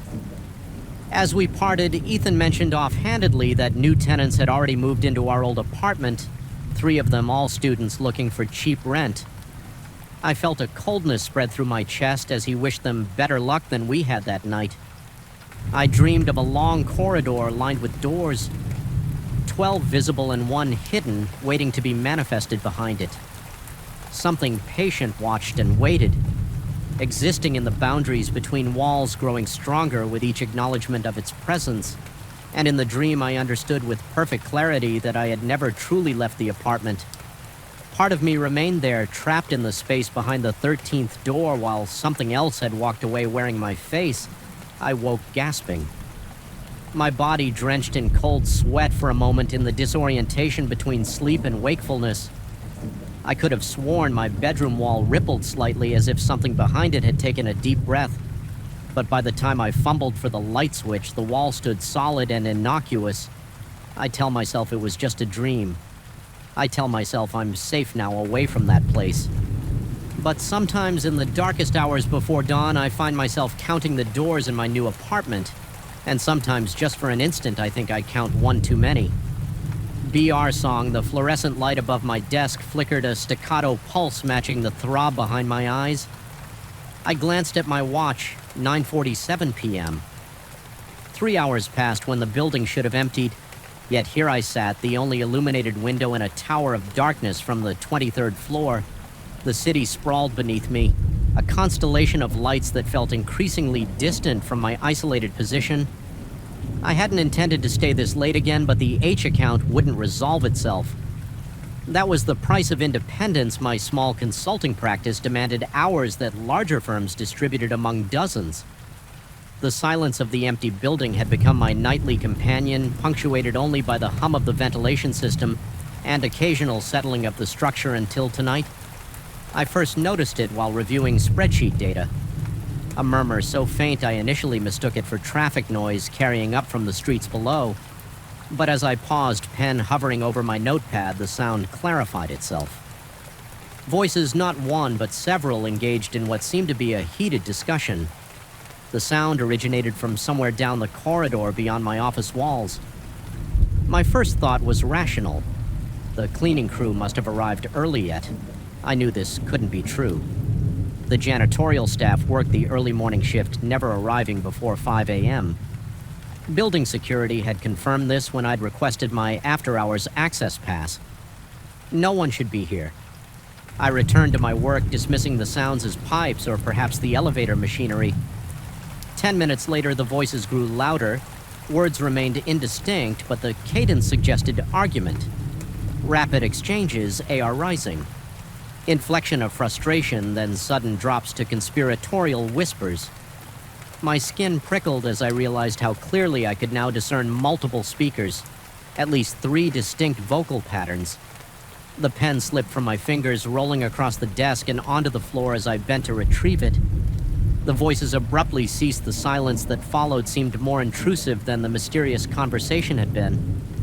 I straightened, listening intently, conscious of my quickened breathing when nothing resumed. For several minutes I returned to my work, though concentration now eluded me. My eyes darted to the door. Every few seconds I found myself repeatedly checking my phone's clock. 10:13, 10:17, 10:22. The voices returned at 10:26, louder than before, and with a new quality that sent ice through my veins, urgency. I stood my chair, rolling back against the wall with a dull thud. The conversation outside continued uninterrupted. I moved toward my office door, each step deliberate and soundless on the carpeted floor. With my hand on the handle, I hesitated, irrationally certain that opening the door would bring me face to face with whatever lurked beyond. I swallowed hard, my throat suddenly parched, and pulled the door open in one swift motion. The hallway stretched before me, bathed in the dim blue glow of emergency lighting. Empty, every office door remained closed, each with its darkened window confirming vacancy. The voices which had been so distinct behind my closed door now seemed to recede, becoming fainter as I stepped into the corridor. I moved cautiously down the hallway past the elevator bank toward the source of the sound, which seemed to emanate from the far end where the executive suites were located. As I approached, the voices diminished further until by the time I reached the last office, a corner suite belonging to a financial advisor who I'd never seen use the space sign had fully descended. I tried the door handle locked, pressing my ear against the cool wood. I heard nothing but the electrical hum that permeates all modern buildings, feeling foolish. I made my way back to my office, attributing the experience to exhaustion and the strange acoustics of an empty building. Perhaps sounds from the street had somehow channeled through the ventilation system, creating the illusion of nearby voices. The explanation satisfied me until I stepped through my doorway and stopped short. Short my chair, which had rolled back against the wall when I stood, now sat squarely before my computer as though someone had just vacated it. My pulse quickened as I scanned the room. Nothing else appeared. Disturbed? The spreadsheets remained open on my monitor, the half-empty coffee mug still perched on its coaster. My jacket still hung on the back of the door. I approached the chair cautiously, placing my palm against the cushion to check for warmth. It felt cool, but something else caught my attention. A faint scent that hadn't been present before. Something like old paper and cologne reminiscent of my grandfather's study sleep eluded me that night. I lay in my bed, replaying each detail, rationalizing each element of the experience. By morning, I had nearly convinced myself that fatigue had distorted my perception. I must have bumped the chair as I re-entered the room. The scent was probably residual cleaning solution. The voices were undoubtedly from a neighboring building, or perhaps even a television someone had left on in another office. I considered working from home that day, but dismissed the idea as cowardice. The following evening, however, I made a point to leave by 700, gathering my files to review at home. Instead, for 3 days, I maintained this new schedule, departing before darkness fully claimed the city on the fourth day. A client emergency demanded my attention well past myself and opposed curfew. By the time I'd resolved the issue, night had settled heavily outside my window. The clock on my computer read 8:57 p.m. I began packing my briefcase, determined to leave before 9, when the first whisper slithered through the silence. It began, as it had before, distant and indistinct. But unlike the previous occasion, the voices escalated quickly, growing from murmurs to distinct conversation within minutes. I froze FF, still gripping a folder, halfway into my briefcase and listened. The cadence matched what I'd heard before, but now I could almost distinguish words, almost but not quite, as though the speakers used a language just adjacent to English. Familiar yet incomprehensible against my better judgment, I left my office to investigate once more. This time, I brought my phone recording app activated in my pocket. The hallway appeared identical to my previous expiation. Empty, dimly lit, silent. Yet as I moved toward the executive suites, I noticed something I'd overlooked before a thin strip of light beneath the door of the corner office. My heart hammered against my ribs as I approached. The voices had again receded to whispers, but seemed concentrated behind that illuminated door. I reached for the handle, certain it would again be locked, and nearly stumbled forward when it turned freely in my grip. I hesitated, then pushed the door open. The room beyond lay in perfect darkness, no light. Shone from within, the strip I'd seen had vanished. I fumbled for the light switch and flipped it on. Revealing an empty office, dust covers draped the furniture, and a fine layer of undisturbed dust coated every surface. No one had used this space in months. I backed out of the room, my breath coming in. Shallow gasps as I turned to retreat to my office. Movement caught my eye, a shadow passing across the emergency exit door at the corridor's end. I called out, my voice sounding thin and fragile in the emptiness. No response came, but the exit door drifted slightly on its hinges, as though recently disturbed. My pace quickened as I returned to my office. No longer concerned with stealth, I pushed through my door, grabbing for my briefcase, determined to leave the building immediately. I stopped short at the side of my desk, my papers neatly organized when I'd left. Now lay scattered across the surface, my computer monitor displayed not the spreadsheet I'd been viewing, but a blank screen with a blinking cursor as I watched text began to appear. One character at a time, as though typed by invisible hands, WELCOMETOTHEMETING. My knees weakened, forcing me to grip the door frame for support. A chill swept through me, raising gooseflesh along my arms. The cursor continued to blink after the message, waiting for what my response. I remained frozen watching until the screen suddenly went black, then returned to my spreadsheet as though nothing had happened. I should have left then. I should have gathered my things and never returned. Instead, curiosity, that most dangerous of human compulsions, led me to check my phone. The recording app showed it had captured 3 minutes and 42 seconds of audio with trembling fingers. I pressed play. The first minute contained only the sound of my footsteps and breathing. Then came something else, a conversation far clearer on the recording than it had been to my ears. 3 distinct voices discussed what sounded like financial figures, mentioning percentages and market projections. The exchange grew heated. One voice dominating with thinly veiled threats, then a fourth voice entered, quiet, authoritative speaking, only a few words that silenced the others immediately. The recording ended with footsteps not mine, and what sounded like a door closing. I since learned the history of my building. Constructed in the late 1980s, it housed several investment firms during the market boom. One firm in particular, occupying the entire 23rd floor, collapsed spectacularly. In 1992, accusations of fraud and embezzlement. Its partners avoided prosecution.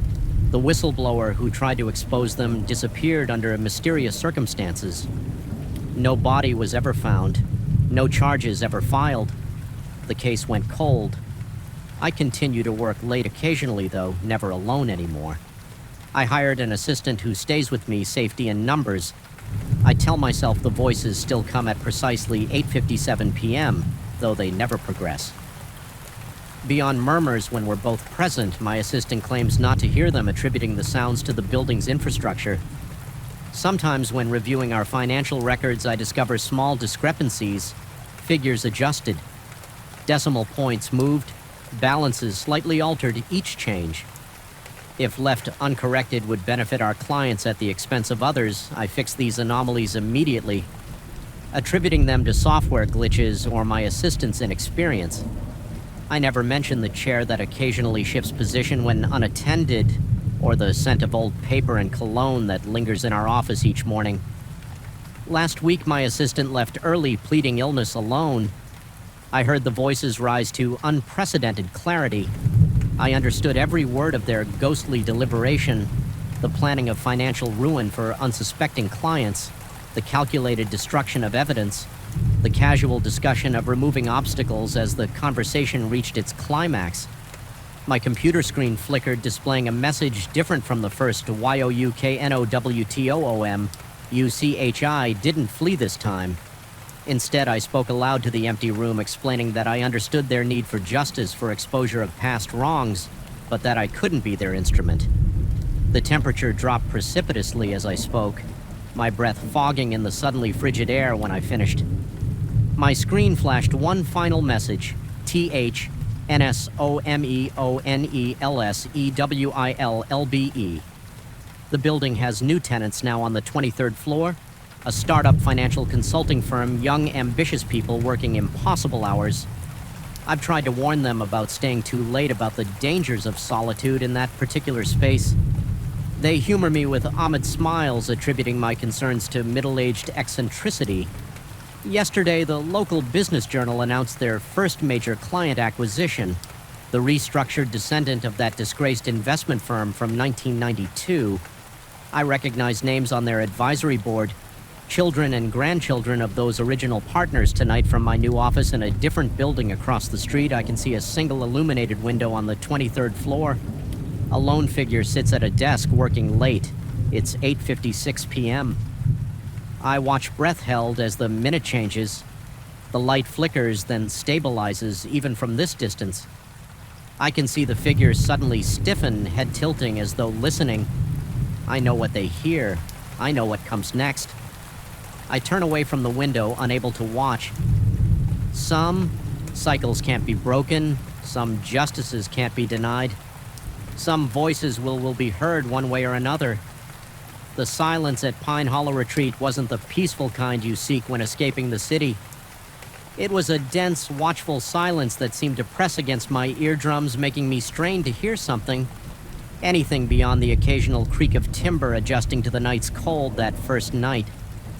As I stared at the knotted pine ceiling of my isolated chalet, I couldn't shake the feeling that the silence was deliberate, as if the forest itself was holding its breath. Waiting, I'd chosen Pine Hollow specifically for its isolation after my divorce finalized, followed by the company restructuring that left me with a generous severance but no purpose. I needed somewhere to regroup somewhere. Distant from sympathetic glances and awkward conversation, the retreat's website promised solitary cabins nestled in pristine wilderness and a digital detox experience with minimal staff interference. Perfect for a man looking to disappear for 2 weeks. The property consisted of 8 rustic chalets arranged in a loose semicircle around a small central lodge where meals were served. Each chalet sat approximately 50 yards from its neighbors, connected by winding gravel paths through dense spruce trees. Mine was second from the end, with only one neighboring cabin to my right. The setup offered exactly what I needed: anonymity, silence, and the comforting illusion that I could simply vanish from the world's notice.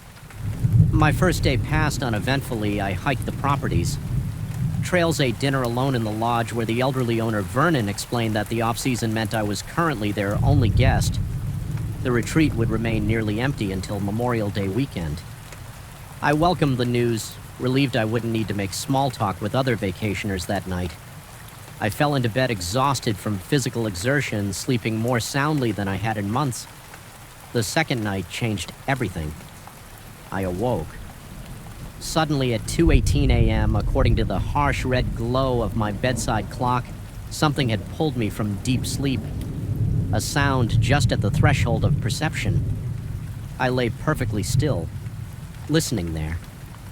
It came again, a gentle scraping at my door, not a knock, but something more delicate, like fingernails lightly dragging across wood. My pulse quickened as I slipped from bed, my bare feet meeting the cold hardwood floor.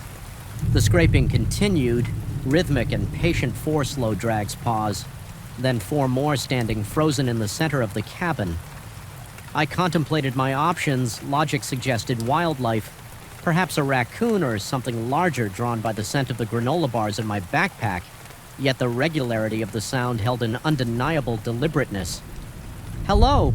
I called out, my voice embarrassingly thin in the darkness.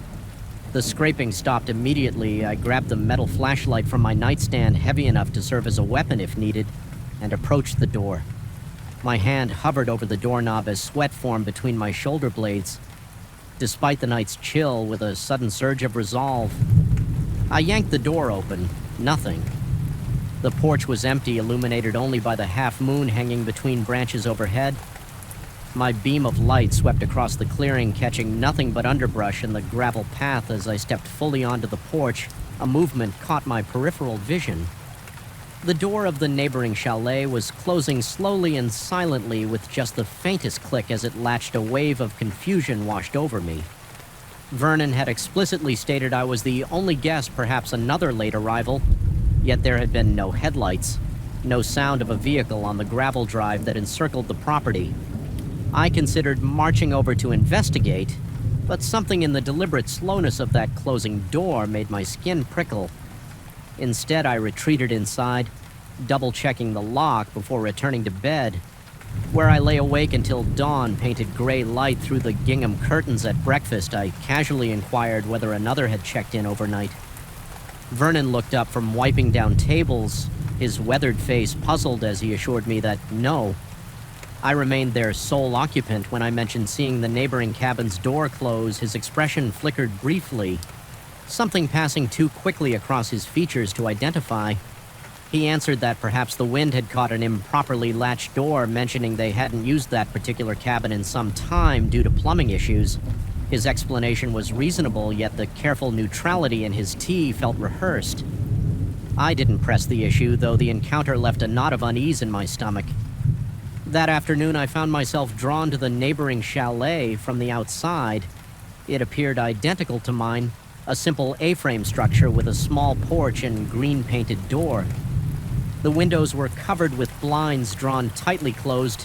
Standing before it in broad daylight, I felt foolish for my midnight anxiety. I tested the door and found it locked further, supporting Vernon's explanation, satisfied. I continued my hike, determined to dismiss the incident. Night fell early, as it tends to in densely forested areas. I'd spent the day hiking more challenging trails and returned to my cabin. Exhausted, muscles pleasantly sore after a hot shower and simple dinner, I settled into bed with a paperback thriller I'd brought along around 10 as my eyelids grew heavy. I noticed a faint glow seeping beneath my door. Not my door, I realized with a jolt of adrenaline. The light was visible through my window, a thin yellow line beneath the neighboring chalet door.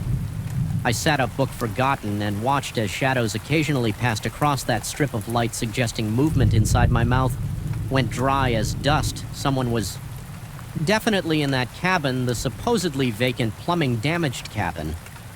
I tried rationalizing the situation. Perhaps Vernon had been mistaken, or maintenance workers were making late repairs, yet neither explanation accounted for his explicit denial of occupancy that morning. As I watched, straining for any sound, the light disappeared abruptly. The sudden darkness seemed more ominous than the light had been. I sat motionless for nearly an hour, eyes fixed on the window before finally surrendering to exhaustion. The next morning, I found myself avoiding Vernon's gaze during breakfast, afraid my questions might betray how deeply the mystery had wormed into my thoughts. Instead, I studied him when he wasn't looking, noting the pronounced stoop of his shoulders, the way his hands trembled slightly when pouring coffee. He seemed frailer than I had initially observed. More worn by time or worry, when I returned to my chalet that afternoon, I noticed subtle changes. My hiking boots, left muddy by the door, had been shifted slightly. The paperback on my nightstand lay at a different angle than I remembered leaving it. Nothing substantial enough to justify accusation, yet concrete enough to confirm my growing suspicions someone had been in my cabin while I was gone. The realization sent ice water coursing through my veins. I methodically checked my belongings. Nothing appeared missing, just rearranged with an attention to detail that made the intrusion all the more disturbing. Someone had touched my things with careful precision, ensuring each item would be returned to a position close enough to its original placement that I might question my own memory rather than their presence. That night, I positioned a chair facing the window that overlooked the neighboring chalet. I left my lights off and waited, tension building in my shoulders until shortly after midnight, the light appeared again beneath their door. This time, I was determined to confront whoever occupied the supposedly vacant cabin. I pulled on my boots without lacing them and stepped onto my porch. The night air carried a biting chill that cut through my thin pajamas. 20 yards of moonlit gravel separated me from answers. With each step, my heart hammered harder against my ribs. Standing before the green door, I could hear it now. A shuffling movement inside, a rhythmic and dragging like someone pulling an injured limb across floorboards. I raised my fist and knocked firmly. The shuffling stopped instantaneously. I know someone's in there. I called, my voice steadier than I felt. I've seen your lights for 2 nights now. Silence answered me, so complete I could hear blood rushing in my ears. I knocked again, harder this time, the impact stinging my knuckles. Vernon told me this cabin is vacant. Who are you? Still nothing, though. I could feel attention focused on me from the other side of that door, as tangible as a physical touch. I tried the handle locked as before.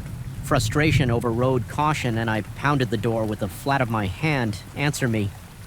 The whisper that came in response wasn't from behind the door, but directly beside my ear. So close I felt the ghost of breath on my skin. I jerked away violently, nearly falling off the small porch. There was no one beside me. No one visible in any direction. The forest stood, silent witness to my escalating panic. A bead of sweat traced its way down my spine despite the cold air raising goosebumps across my arms. That's when I noticed while the chalet had appeared identical to mine during daylight inspection in the moonlight, I could see subtle differences. The wood of the porch seemed older, the grain patterns deeper and more pronounced. The green paint on the door was faded unevenly with darker patches. Suggesting repairs to damage I couldn't quite discern in the dim light, but most disturbing was the realization that while light definitely emanated from within, it didn't match the yellow warmth of electric bulbs. This light pulsed subtly, a sickly pale glow with faint bluish undertones. Not electricity, something else. I stumbled backward, no longer caring about answers. Concerned only with distance, my heel caught on the edge of a porch step and I fell hard. Palms scraping against gravel in that moment of vulnerability sprawled on my back. Looking up, I saw movement at the window. The blind shifted just slightly, and for an instant I glimpsed something watching me. Not a face exactly, but an impression of observation that sent primal terror coursing through me. I scrambled to my feet and ran, not stopping until I was safely locked inside my own cabin. I pushed a dresser against the door for good measure, ignoring the voice of reason that insisted I was overreacting that night. I didn't sleep. I sat in the chair by the window, watching as the light in the neighboring chalet remained steady until dawn approached, then winked out precisely as the first birds began their morning songs. The final 3 days of my stay became an endurance test. I considered leaving early, but found my tires mysteriously flat when I attempted to depart. All four simultaneously, a statistical improbability that Vernon attributed to metal debris on the service road. When I sought his help, the earliest a mobile mechanic could arrive was precisely my scheduled departure day. Each night followed the same pattern, the scratching at my door around 2 a.m., the light in the neighboring cabin, the shuffling movements. I stopped investigating, instead huddling in my bed with blankets pulled tight around me as if cotton and polyester could shield me from whatever existed next door on my final morning. As I loaded my repaired car under Vernon, watchful gaze, he approached me with something clutched in his gnarled hand. "Found this while cleaning your cabin," he said, extending his palm to reveal my watch. The expensive one my ex-wife had given me for our 10th anniversary, which I distinctly remembered packing securely in my toiletry bag. "Where did you find it?" I asked voice, betraying my unease. Vernon's roomy eyes met mine directly for the first time. "It was on the nightstand next door," he said quietly in the empty cabin. I snatched the watch from his palm, the metal ice cold. Despite the warmth of the morning, as I drove away, I glimpsed Vernon in my rearview mirror standing motionless in the gravel drive, watching my departure with an expression of profound relief. 3 months have passed since my stay at Pine Hollow. I've rationalized most of what happened: stress-induced paranoia, grief, manifesting his anxiety, an old man playing mind games with a vulnerable guest. Yet I cannot explain why some nights I still wake at precisely 2:18 a.m. to the sound of gentle scratching at my apartment door, or why when I check my watch, the same watch returned to me that final day. The time always reads 2:17 regardless of the actual hour, and I cannot explain why. Last week I received a small parcel in the mail containing a wood splinter painted a familiar shade of green with a handwritten note from Vernon. "It followed you home. I'm sorry. The darkness in an empty building speaks a language of its own. It's not the absence of light that unsettles you. It's the weight of emptiness. The hollow that seems to breathe when nothing should be breathing at all. I've spent 15 years as the night caretaker at Westwood Heights, and I thought I understood every creak, every settling pipe, every whisper of the heating system coming to life until the 7th floor began to call to me. My name is Michael Reeves at 53. I've seen enough in life to consider myself reasonably unshakable. Divorced for 8 years, I found comfort in routine, in the predictable patterns of maintaining this 12-story residential building on the outskirts of town. The residents know me as the reliable shadow who fixes their leaking faucets, replaces their flickering hallway bulbs, and ensures the security of their homes while they sleep. What they don't know is how the building has changed, or perhaps how I have. The 7th floor has been vacant for renovation for nearly 6 months now. A plumbing disaster had rendered all 8 units uninhabitable, with construction crews working during daylight hours to restore the apartments by nightfall. The floor should remain silent, dark, and locked. That's how it had been until 3 weeks ago. My nightly rounds are methodical. I begin at the basement at 11 p.m., checking the boiler room electrical panels and maintenance closets before ascending floor by floor. I inspect hallway lighting, emergency exits, stairwells, and common areas. A ritual performed with such consistency that my body moves through the building on autopilot while my mind wanders elsewhere. That Tuesday night, my routine was broken by a thin line of light leaking into the 6th floor stairwell from above. My pulse quickened slightly, an instinctive response to the unexpected. The 7th floor should have been dark, as it had been every night before I climbed the remaining stairs. My footfall suddenly seeming unnaturally loud in the concrete enclosure. The hallway was bathed in the artificial glow of a single ceiling light. Approximately halfway down the corridor, all other fixtures remained dark, creating a spotlight effect on the worn carpet and half-painted walls. I stood motionless for several moments, listening for any sign of the construction workers who might have lingered beyond their hours. Nothing but the distant hum of the building systems reached my ears. I approached the illuminated section of hallway keys, jingling soft at my hip as I drew closer. Goosebumps rose along my forearms. Despite the building's warmth, something felt wrong in a way I couldn't articulate, like walking into a room and finding all the furniture shifted 1 inch to the left. Everything looked correct, but felt fundamentally altered. Then I noticed it. Unit 704's door standing ajar by about 3 in. I distinctly remembered securing that door myself. The previous Friday, after the contractors had finished installing new drywall, I had checked each unit, personally ensuring they were locked for the weekend. My throat constricted as I approached. I called out, announcing myself as the building caretaker, my voice sounding strangely hollow in the empty corridor. No response came. Using my flashlight, I pushed the door further open and swept the beam across the apartment's interior. The space was guttered, exposed wall studs, wires dangling from the ceiling, plastic sheeting covering the unfinished flooring. Construction tools lay organized along one wall exactly as they should be. Yet something had disturbed the thin layer of drywall dust coating the entrance. A set of indistinct marks swept across the plastic sheeting against better judgment. I stepped inside. The temperature dropped noticeably as I crossed the threshold, my breath forming a subtle vapor in the air. I blamed it on a draft from the exposed ventilation system, but even as I formed the rational explanation, a different part of my mind rejected it. This cold had a presence to it, a deliberate quality that made my skin prickle. I advanced further into the apartment, sweeping my flashlight across the skeletal room.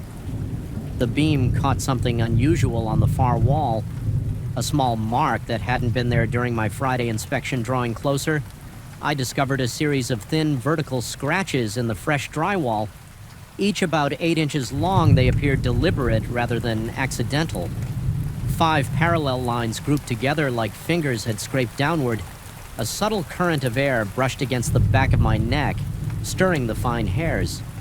There I spun around, heart hammering against my ribs, but found only the empty apartment behind me. The sensation persisted. However, a featheral touch circulating through the static air despite the absence of functioning ventilation. Then came the sound, distant. At first barely distinguishable from the building's ambient noise, a metallic rotation followed by a soft click. My body recognized it before my mind could process it. The sound of the apartment's front door latch engaging adrenaline surged through me as I rushed back toward the entrance, flashlight beam bouncing wildly. Across the unfinished walls, the door stood firmly closed when it had been open. Moments before I gripped the handle and turned nothing. It had locked from the outside. A cold sweat broke across my forehead as I jiggled the handle with increasing force. The lock mechanism was new. I had installed it myself the previous week. It wasn't designed to lock automatically. Someone or something had to have turned the key. I called out again, louder this time, my voice cracking slightly with the strain of forced composure. I pressed my ear against the door, listening for footsteps retreating down the hallway. Nothing, just the maddening silence of the EMP empty floor. My master keyring hung from my belt, the familiar weight suddenly reassuring against my hip. I fumbled with trembling fingers, selecting the correct key and pushing it into the lock. It slid in halfway and stopped as if something obstructed it from the other side. Impossible, I had installed every lock on this floor myself. Panic began to bloom in my chest, my heart pounding so violently I could feel my shirt moving with each beam. I threw my shoulder against the door once, twice, 3 times. Before the frame finally splintered and gave way, I stumbled into the hallway, bracing myself against the opposite wall, gasping for breath. The corridor stood empty, the single light still burned overhead, creating islands of shadow at either end of the hallway. I scanned both directions, looking for any sign of an intruder, but found only the silent row of closed doors staring back at me like blind eyes. When my breathing finally steadied, I examined the door I had just forced open. The lock appeared untampered with from the outside. I tested my key again. It now slid in smoothly and turned without resistance. The door swung freely on its hinges, showing no sign of having been jammed. Moments before I convinced myself that the lock had malfunctioned, a reasonable explanation for a newly installed mechanism. I reported it in my maintenance log and finished my rounds, though my usual methodical pace had been replaced by hurried movements and frequent glances over my shoulder. 2 nights later, it happened again. Different unit, same floor, a light, where none should be a door that should have been locked. Standing open this time, I didn't enter, I merely closed and locked the door, making a note to check the contractor's sign-out procedure. But as I turned to leave, the unmistakable sound of footsteps pattered across the floor inside the apartment I had just secured the following week brought more incidents. The pattern became predictable yet inexplicable lights, activating themselves in various sections of the 7th floor doors, found ajar that I personally had locked cold spots that moved through the hallway like invisible pedestrians. I began documenting everything meticulously, cross-referencing with the construction foreman, who insisted his crew was adhering strictly to protocol, never remaining after hour. Always securing the floor before departure, I installed motion-activated cameras at my own expense, eager to identify the trespassers I was certain were responsible. The footage showed nothing, just empty hallways and doors that opened by themselves, locks turning without visible assistance in one particularly disturbing sequence. A shadow stretched across the wall without a corresponding figure to cast it, elongating like spilled ink before dissolving into the darkness. My sleep became fragmented, corrupted by dreams of endless corridors and doors that led nowhere. Dark circles formed beneath my eyes, and residents began to comment on my haggard appearance. I brushed off their concerns with manufactured smiles and vague references to seasonal allergies. The construction foreman noticed too. He pulled me aside one morning as his crew arrived, asking if I was feeling all right. I hesitated before mentioning the strange occurrences on the 7th floor. His expression shifted from concern to unease. As I detailed the incidents, he admitted reluctantly that several of his workers had requested reassignment from the project, citing uncomfortable feelings and unexplained equipment failures while working on the 7th floor. One electrician had quit entirely after claiming to hear someone. Whispering his name from inside a wall cavity, the foreman had dismissed it as job site superstition. But now he wasn't so certain. Those revelations should have reinforced my growing dread, but instead they provided a strange comfort. I wasn't alone in my experiences. Whatever haunted the 7th floor had made itself known to others. This wasn't madness, or at least not mine alone. Armed with this validation, I altered my approach. Instead of avoiding the floor or rushing through my inspections, I began spending more time there. I would bring a folding chair to the hallway each night, positioning myself where I could observe the entire corridor and simply wait, sometimes for hours, enduring the oppressive silence and the creeping sensation of being watched from every shadowed corner last night. Everything escalated. I had settled into my usual surveillance position when the temperature plummeted so rapidly that my breath instantly clouded before me. The cold penetrated my uniform, seeping into my bones with an unnatural intensity that no drafty building could explain all. Department doors along the corridor simultaneously swung open. the sound of their unlatching, echoing like synchronized gunshots in the confined space. I froze fingers digging into the arms of my folding chair, unable to flee or call out from within. Each darkened unit, a soft blue illumination began to pulse, casting rhythmic shadows across the hallway.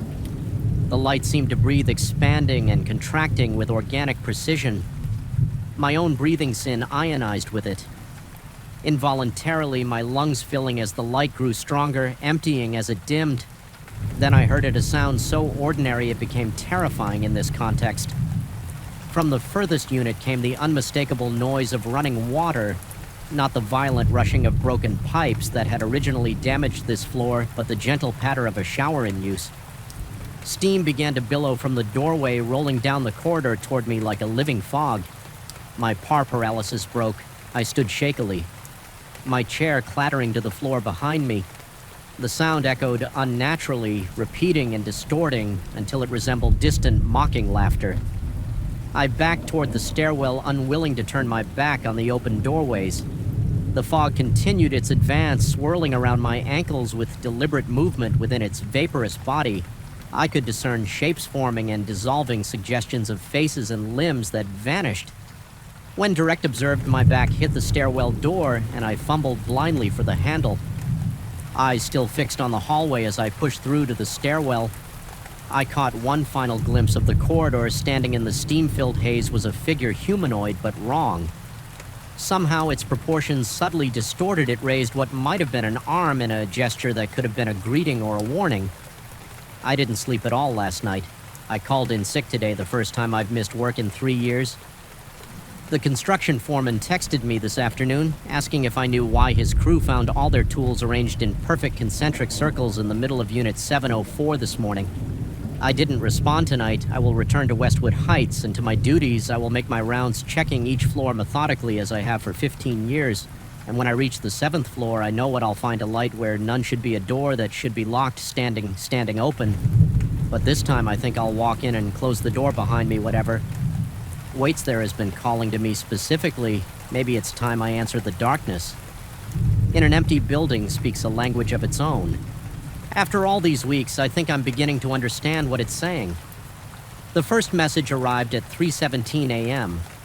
The sudden blue glow from my phone cut through the darkness, like a knife casting strange shadows across my bedroom ceiling. My own number stared back at me, identical to the one listed as me in my contacts. The text was simple. "You Volu?" I blinked, sleep evaporating from my mind. "You return," the translation made my skin crawl. Despite the grammatical error, I didn't speak Portuguese. I had never been to Brazil or Portugal or anywhere that would justify this. Linguist slipped. My thumb hovered over the screen. I typed, "Who is this?" and pressed send. The message showed the spinning circle, then failed. I tried again, same result. The digital void swallowed my attempts at communication, leaving only that question hanging in the air between me and or myself.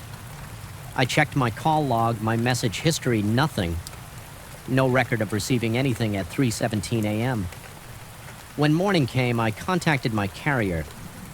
The representative's voice carried the practiced patience of someone dealing with paranoid customers daily. He assured me no messages had been sent to or from my number.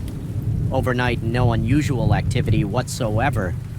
The conversation left me with a hollow feeling in my stomach, as if I'd swallowed something cold and heavy that refused to dissolve for 5 days. I convinced myself it had been a dream, a glitch, or some elaborate prank that would eventually reveal itself.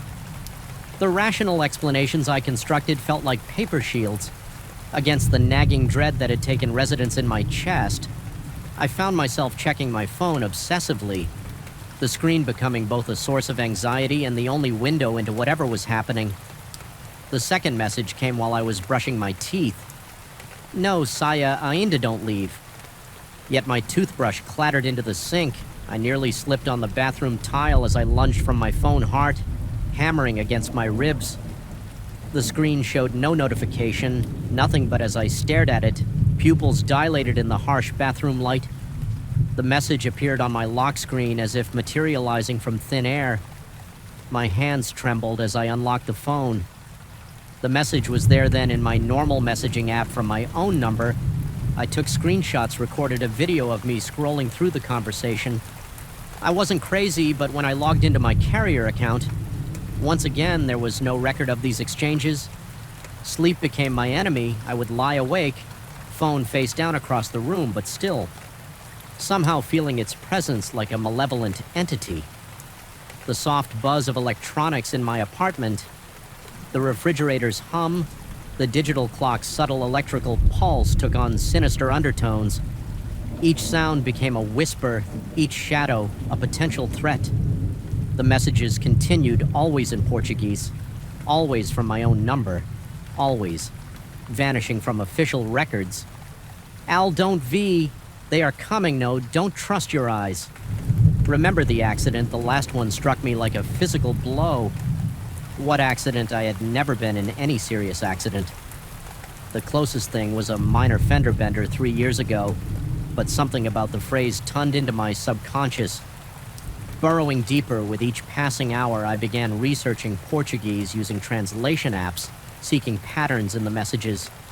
The sentences were grammatically correct, but oddly constructed as if translated from another language before reaching Portuguese. Or perhaps I thought during one particularly dark night as if composed by an entity that didn't quite grasp human communication. My work suffered, colleagues noticed my bloodshot eyes, my jumpiness. Whenever a phone chimed anywhere in the office, my boss suggested I take some time off after I snapped at a client during a presentation when my phone vibrated in my pocket. I didn't tell him the real reason that I was terrified of what new message might be waiting at home. I began covering mirrors. I couldn't explain the compulsion, only that my reflection seemed subtly wrong. Eyes holding my gaze a fraction too long. Movement slightly out of sync with my own. The bathroom mirror was first. Then the full-length one in my bedroom. I used old sheets, securing them with duct tape, ignoring how unhinged it made my apartment look. The messages grew more frequent, more urgent. They are using your face now, don't let them replace you. The other side is leaking. I started sleeping with the lights on when I slept. At all, my apartment became a fortress, blinds drawn, doors double locked. I began recording everything, setting up my laptop to capture video while I slept, hoping to catch what I wasn't sure. But the camera's unblinking eye provided a thin veneer of security. The recording showed nothing unusual, just me tossing and turning, occasionally checking my phone with wild, desperate movements, but watching myself sleep was its own kind of horror. There was something uncanny about seeing my unconscious body vulnerable and unaware. Sometimes I thought I could see my eyes open slightly, staring. Directly at the camera, though. I had no memory of waking. My investigation led me down increasingly strange paths. I researched quantum physics theories about parallel universes, psychological disorders that could explain my symptoms, electromagnetic interference that might affect digital communications. Nothing provided a satisfactory explanation for messages that existed for me alone. The turning point came when I received O Parle Estoy. Look at the sky tonight. Something about the instruction felt different, less threatening and more guiding. That evening, I ventured onto my balcony for the first time in weeks. The night air felt alien against my skin after our so long inside. Above me, an aurora rippled across the sky, green and purple waves dancing where they had no business being at this latitude. My phone buzzed in my handbag. Do you see now, the aurora shouldn't have been visible here, not in this city, not this far south. Yet there it was, undulating across the stars like a living thing. My neighbors' apartments remained dark. No one was outside pointing cameras. Skyward, no social media.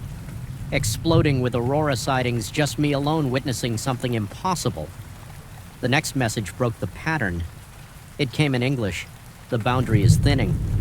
I don't have much time, you need to understand. My fingers shook as I typed a response, expecting the now familiar failure. But this time, the message sent, "Who are you?" I am you from elsewhere. Another branch. The accident split. U.S. cold sweat beaded on my forehead. The accident, I couldn't remember what accident. I typed the quantum computing experiment. You were there, I was there, we were the same. Until the divergence fragments of memory surfaced a laboratory I'd never seen, equipment I didn't recognize, faces of colleagues I'd never met yet. Somehow familiar, like deja vu given physical form, my head throbbed with each new image. He explained the other me from some parallel reality that an experiment had gone wrong, creating a fracture between dimensions in his world. I was a physicist working on quantum communication. The accident had split our timeline, creating divergent paths. He had been trying to reach across the divide to warn me they noticed the breach, the Guardians. They maintain the walls between realities, they're coming to seal it. Another message followed quickly, but they don't just fix the breach. They erase anomalies. People like us who have connected across boundaries. My throat-constricted lungs struggling for air that suddenly seemed too thin. How do I stop them? You can't, but you can hide. The aurora is a manifestation of the breach. When it fades, they'll come. You need to be somewhere they won't look, where somewhere between. Not fully in your world, find a Leo space. I grabbed essential supplies, water, protein bars, a flashlight. My phone charger, the messages directed me to an abandoned subway station at the edge of the city. The entrance was sealed with plywood and chain link, but my other self guided me to a service door that yielded to persistent pressure. The tunnel beyond swallowed me in darkness so complete it felt solid. My flashlight beam seemed to penetrate only a few feet before being absorbed. The air was stale, heavy, with decades of undisturbed dust and something else. An electrical charge that made the hairs on my arm stand on end. How long do I stay here? I texted until it's safe. I'll contact you, and if you don't... No response came. The signal bars on my phone disappeared one by one until I was truly alone. I made my way deeper into the station, finding an old Main 10M room where I set up a makeshift camp. The walls were covered in faded safety notices and what looked like mathematical equations scrolled in yellow chalk. They reminded me of quantum formulas I'd seen during my research, but more complex symbols I didn't recognize. Interspersed with the familiar time became meaningless. Underground, my phone still worked as a clock, but with no natural light. The hours blurred together. I slept when exhaustion overtook me waking to the same unchanging darkness. The only sounds were the distant rumble of trains passing on active lines far above and the occasional skittering of small creatures in the walls. On what my phone claimed was the third day, I heard something new. Footsteps too measured and deliberate to be rats. I extinguished my light and pressed myself into a corner. Breath shallow, heart pounding so loudly I was certain it would give me away. The footsteps passed. My hiding place paused, then continued. I caught a glimpse through a crack in the door, a figure that seemed to absorb light rather than be illuminated by it. Moving with fluid grace that no human could achieve, I remained motionless until long after the sound had faded. My phone lit up with a message: "They're searching the boundaries, stay hidden." Then, moments later, I found a solution. We can't stay separated forever, but we can reintegrate how I typed fingers. Clumsy with fear, the breach goes both ways. I can pull you through or push myself into your reality, but the transition would be difficult. Difficult how our consciousness would merge. Two sets of memories, experiences, knowledge. Most people's minds. Fracture. Under the strain, I considered the alternative. Remaining in this limbo indefinitely, hunted by entities I barely understood. What do I do? Find the central platform. There's a maintenance access panel with a red lever when you pull it. Focus on the accident. The memory you've been avoiding it will create a quantum resonance between us. It took hours of careful movement through the darkness to find the platform. The access panel was exactly where he said it would be, hidden behind a defunct ticket booth. The lever inside was cold to the touch. Resistant as I gripped it with both hands, I closed my eyes and allowed the suppressed memories to surface. The laboratory, the humming machine, the sudden flash of light that seemed to tear reality itself. I remembered my other life, my work, my knowledge. As I pulled the lever down, electricity arced from the panel, enveloping me in blue-white light. Pain lanced through my skull as two sets of memories fought for dominance. Childhood in Boston versus growing up in Chicago, studying literature versus quantum physics. Relationships with different people who had never existed in the other's world for a moment that stretched into eternity. I was everywhere and nowhere, everyone and no one. When consciousness returned, I found myself lying on my apartment floor. Phone clutched in my hand, the screen showed a message thread with my own number. But now I could see both sides of the conversation, what I had sent and what I had received. Both were mine, both had always been mine. I stood on shaky legs and approached the cupboard bathroom mirror with trembling fingers. I pulled down the sheet, my reflection stared back, but now I recognized it fully. The subtle wrongness I perceived was just the disconnection between my fractured selves. My phone buzzed one final time. My number, our number with a simple message, we're whole now, but the boundary remains torn. Others might find their way through. I glanced at my window where the night sky appeared normal. Stars visible between city buildings. No aurora, no visible breach. But I knew better now. Reality was thinner than anyone suspected, more permeable and somewhere beyond the veil. The Guardians were still searching. I turned away from the window and began removing the sheets from all my mirrors. I would need to see clearly from now on. After all, I knew exactly what to watch for. The fluorescent lights in the Harmon Business Center flickered with an unnatural rhythm, casting sickly shadows across the fourth-floor hallway. The constant electrical hum that permeated the building seemed to deepen as I approached the end of the corridor, clipboard in hand. Something about this place had felt wrong from the moment I'd accepted the contract to assess the commercial properties. Not wrong in any way I could articulate, just a persistent gnawing wrongness that settled in the pit of my stomach and refused to dissipate.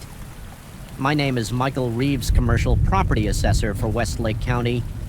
I've spent 15 years evaluating office spaces, retail locations, and industrial properties. I know buildings, I understand their logic, their patterns, their secrets at least. I thought I did before I encountered Office 408. It began 3 weeks ago when I received the assignment to conduct a comprehensive assessment of the Harmon Business Center. A 12-story structure built in the late 1980s. The work was straightforward: verify occupancy, document maintenance issues, assess market values, and update the county's property database. I'd received spreadsheets listing all tenants, floor plans showing every office and security AC access to the entire building. The assessment progressed smoothly through the first 3 floors, but when I reached the 4th floor and began cross-referencing my tenant list with the actual offices, I noticed a discrepancy. My system showed every office from 401 to 424, except for a mysterious 408. According to the official floor plan, there was only 408. No, 408. I assumed it was a clerical error and continued my work. That Friday afternoon, I was finishing my inspection of the 4th floor when I noticed something odd. The main corridor made a sharp right turn at the end, leading to a short hallway that wasn't clearly marked on my floor plan. Following it, I discovered a door with a small tarnished plaque reading 408A in faded lettering. The inconsistency triggered my professional curiosity. This office existed physically, but not in any of the official records. I tried the handle, finding it locked. Pressing my ear against the door, I detected no sound from within. Not even the omnipresent hum of the building's ventilation system seemed to penetrate this space. I knocked, receiving no response.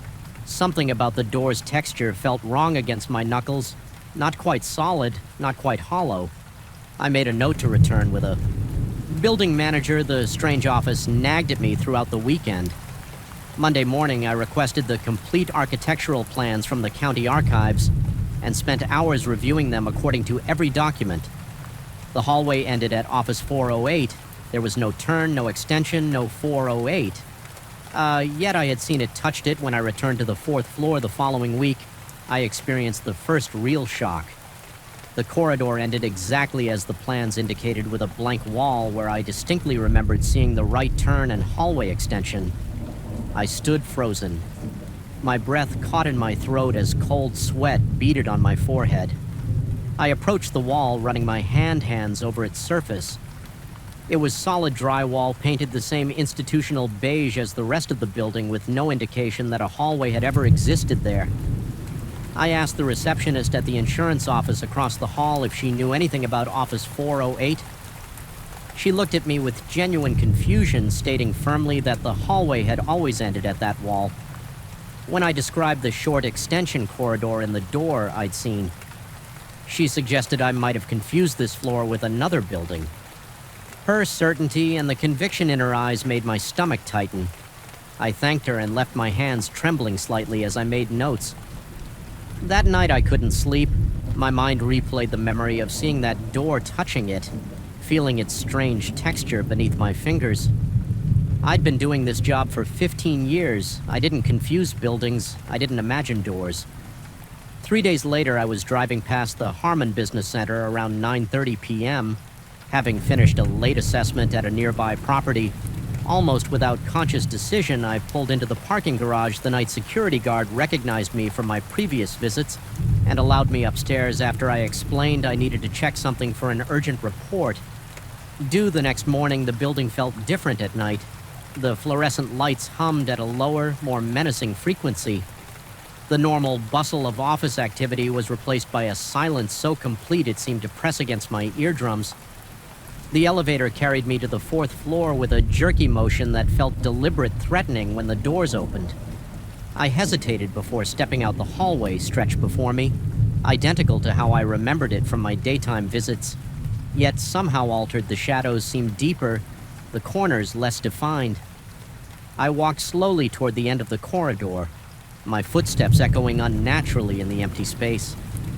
And there it was, the right turn. At the end of the hallway, the extension corridor, the door marked 408A. My heart hammered against my ribcage as I approached the door, looked older somehow. The wood more weathered, the metal plaque, more tarnished than I remembered. The air in the small hallway felt dense, resistant, as if I were moving through water rather than air. My breath came in short, shallow gasps as I reached for my phone to document what I was seeing. I activated the camera and began recording, narrating in a whisper that sounded strange and disconnected from my body. As I approached the door, the image on my phone screen began to distort. Vertical lines cut through the picture, and the audio became a staticky mess of white noise and discordant tones. When I touched the door, the screen went completely black, though the recording indicator showed it was still running. The handle felt ice. Cold against my palm set in a jolt of pain up my arm. It turned easily this time, and the door swung inward with no resistance. The opening revealed only darkness. Not the absence of light, but a tangible darkness that seemed to absorb the hallway illumination at its edges. Standing at the threshold, I felt a pressure differential, as if the space beyond the door was drawing air from the corridor. That's when I heard it, a sound from within the darkness. Not a voice, not machinery, but something between a whisper and the rustle of paper. It conveyed intention without words, awareness without presence. My skin erupted in goosebumps, and a wave of nausea crashed over me.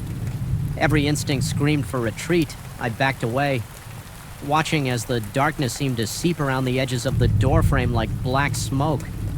The door remained open, an invitation or a threat I couldn't interpret. When my back hit the opposite wall, I turned and ran, not stopping until I reached the elevator. My hand shook so violently I could barely press the button for the lobby and the parking GGE. I sat in my car for nearly an hour, trying to calm my racing heart and rationalize what I'd experienced. When I finally felt composed enough to drive, I checked my phone to review the video evidence. The recording was there, nearly 6 minutes long, but played back as visual static and a horrible screeching noise that forced me to mute my phone. The final frame showed what looked like elongated fingers reaching toward the camera before cutting to black. I told myself I needed verification. Confirmation from another person that what I was experiencing was real. The next morning, I returned to the building with James, a security supervisor I'd befriended during my assessments. I explained that I needed to check something on the 4th floor, but didn't elaborate on what we might find. As we walked the corridor together, I felt a creeping dread when we approached the end, as I feared and somehow expected. The hallway terminated in the same blank wall I'd seen during my daytime visits. James looked at me with growing concern as I described the extension. Corridor in Office 408A. I showed him the corrupted video, which now displayed nothing but black frames and produced no sound at all. He suggested gently that I might be overworked, that stress can cause perceptual distortions. I couldn't blame him for his skepticism, but his disbelief only deepened my isolation. Over the next 2 weeks, I visited the Harmon Business Center at different times, documenting when the mysterious extension appeared and when it didn't. A pattern emerged: the corridor. Extension in Office 408A were visible only after sunset and before sunrise. During business hours, the hallway always ended in a blank wall. No one else seemed to notice anything unusual about the fourth floor. I began researching the building's history, searching for any information about Office 4A or unusual occurrences on the fourth floor. The Harmon Business Center had been constructed in 1987 on the site of an older structure. The Harmon Medical Arts Building, which had been demolished after a fire, archives from the local newspaper mentioned nothing unusual about either building. Though I did discover that the original structure had housed psychiatric offices last night, I returned to the building around midnight, determined to investigate Office 408A. More thoroughly, I signed in with the night guard who had grown accustomed to my odd hours and took the elevator to the fourth floor, as anticipated. The extension, corridor, and office 408A awaited me at the end of the hallway. This time I came prepared with a digital recorder, a flashlight, and a small digital camera. In addition to my phone, all devices began malfunctioning as I approached the door, batteries draining inexplicably, screens flickering, then going dark. The flashlight dimmed to a feeble glow that illuminated nothing. Standing before the door, I experienced that same sensation of heavy, resistant air and the subtle pulling feeling as if the space beyond the threshold was creating negative pressure. The door stood slightly ajar, this time revealing a sliver of that absolute darkness within. I almost retreated, then almost turned and walked away, resolved to complete my assessment report without including the mysterious office. But professional pride and a growing obsession pushed me forward. I needed to understand what was happening. I needed to validate my experiences. I pushed the door open wider and directed my failing flashlight into the space. The beam didn't penetrate the darkness. Rather, the darkness seemed to swallow it whole, but as my eyes adjusted, I began to perceive shapes within the blackness. The vague outlines of what might have been office furniture distorted and elongated, as if viewed through warped glass. And there was movement, subtle shifts in the density of the darkness, suggesting something circulating within the room. The air temperature dropped dramatically. My breath fogging before me as I stood at the threshold, that sound returned. The whisper rustle I'd heard before, but now it formed patterns that almost resembled words. Logic insisted I should not enter, but I found myself taking a step forward anyway, crossing the threshold into Office 408. The cold intensified, immediately burning my lungs with each breath. The door swung shut behind me with a soft click that sounded final, irrevocable. In the absolute darkness, my sense of orientation vanished. I couldn't tell which direction faced the door, which way was forward, or back then came the sensation of presence, not just one, but many. I wasn't alone in that lightless void. Something moved past me, brushing against my arm with a touch that felt like dry paper. Another passed behind me, close enough that I felt the displacement of air against my neck.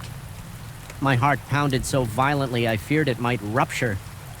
The whisper rustle sounds converged, forming words I could almost comprehend. They seemed to emanate not from any particular direction, but from the darkness itself.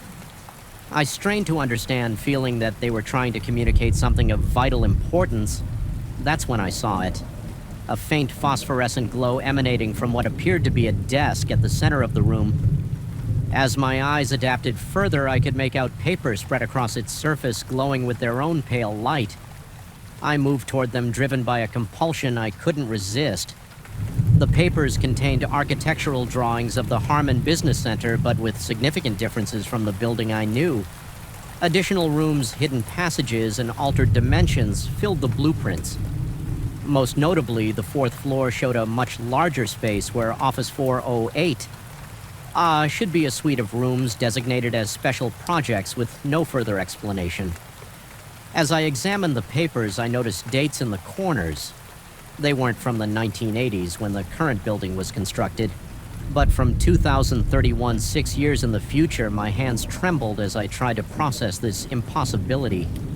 The whisper rustle sounds intensified, becoming almost frantic in their rhythm. A sudden clarity struck me. Office 408. A existed outside normal temporal boundaries. It wasn't disappearing and reappearing, it was phasing between different points in time. During business hours, it existed in another when perhaps the past or future becoming accessible.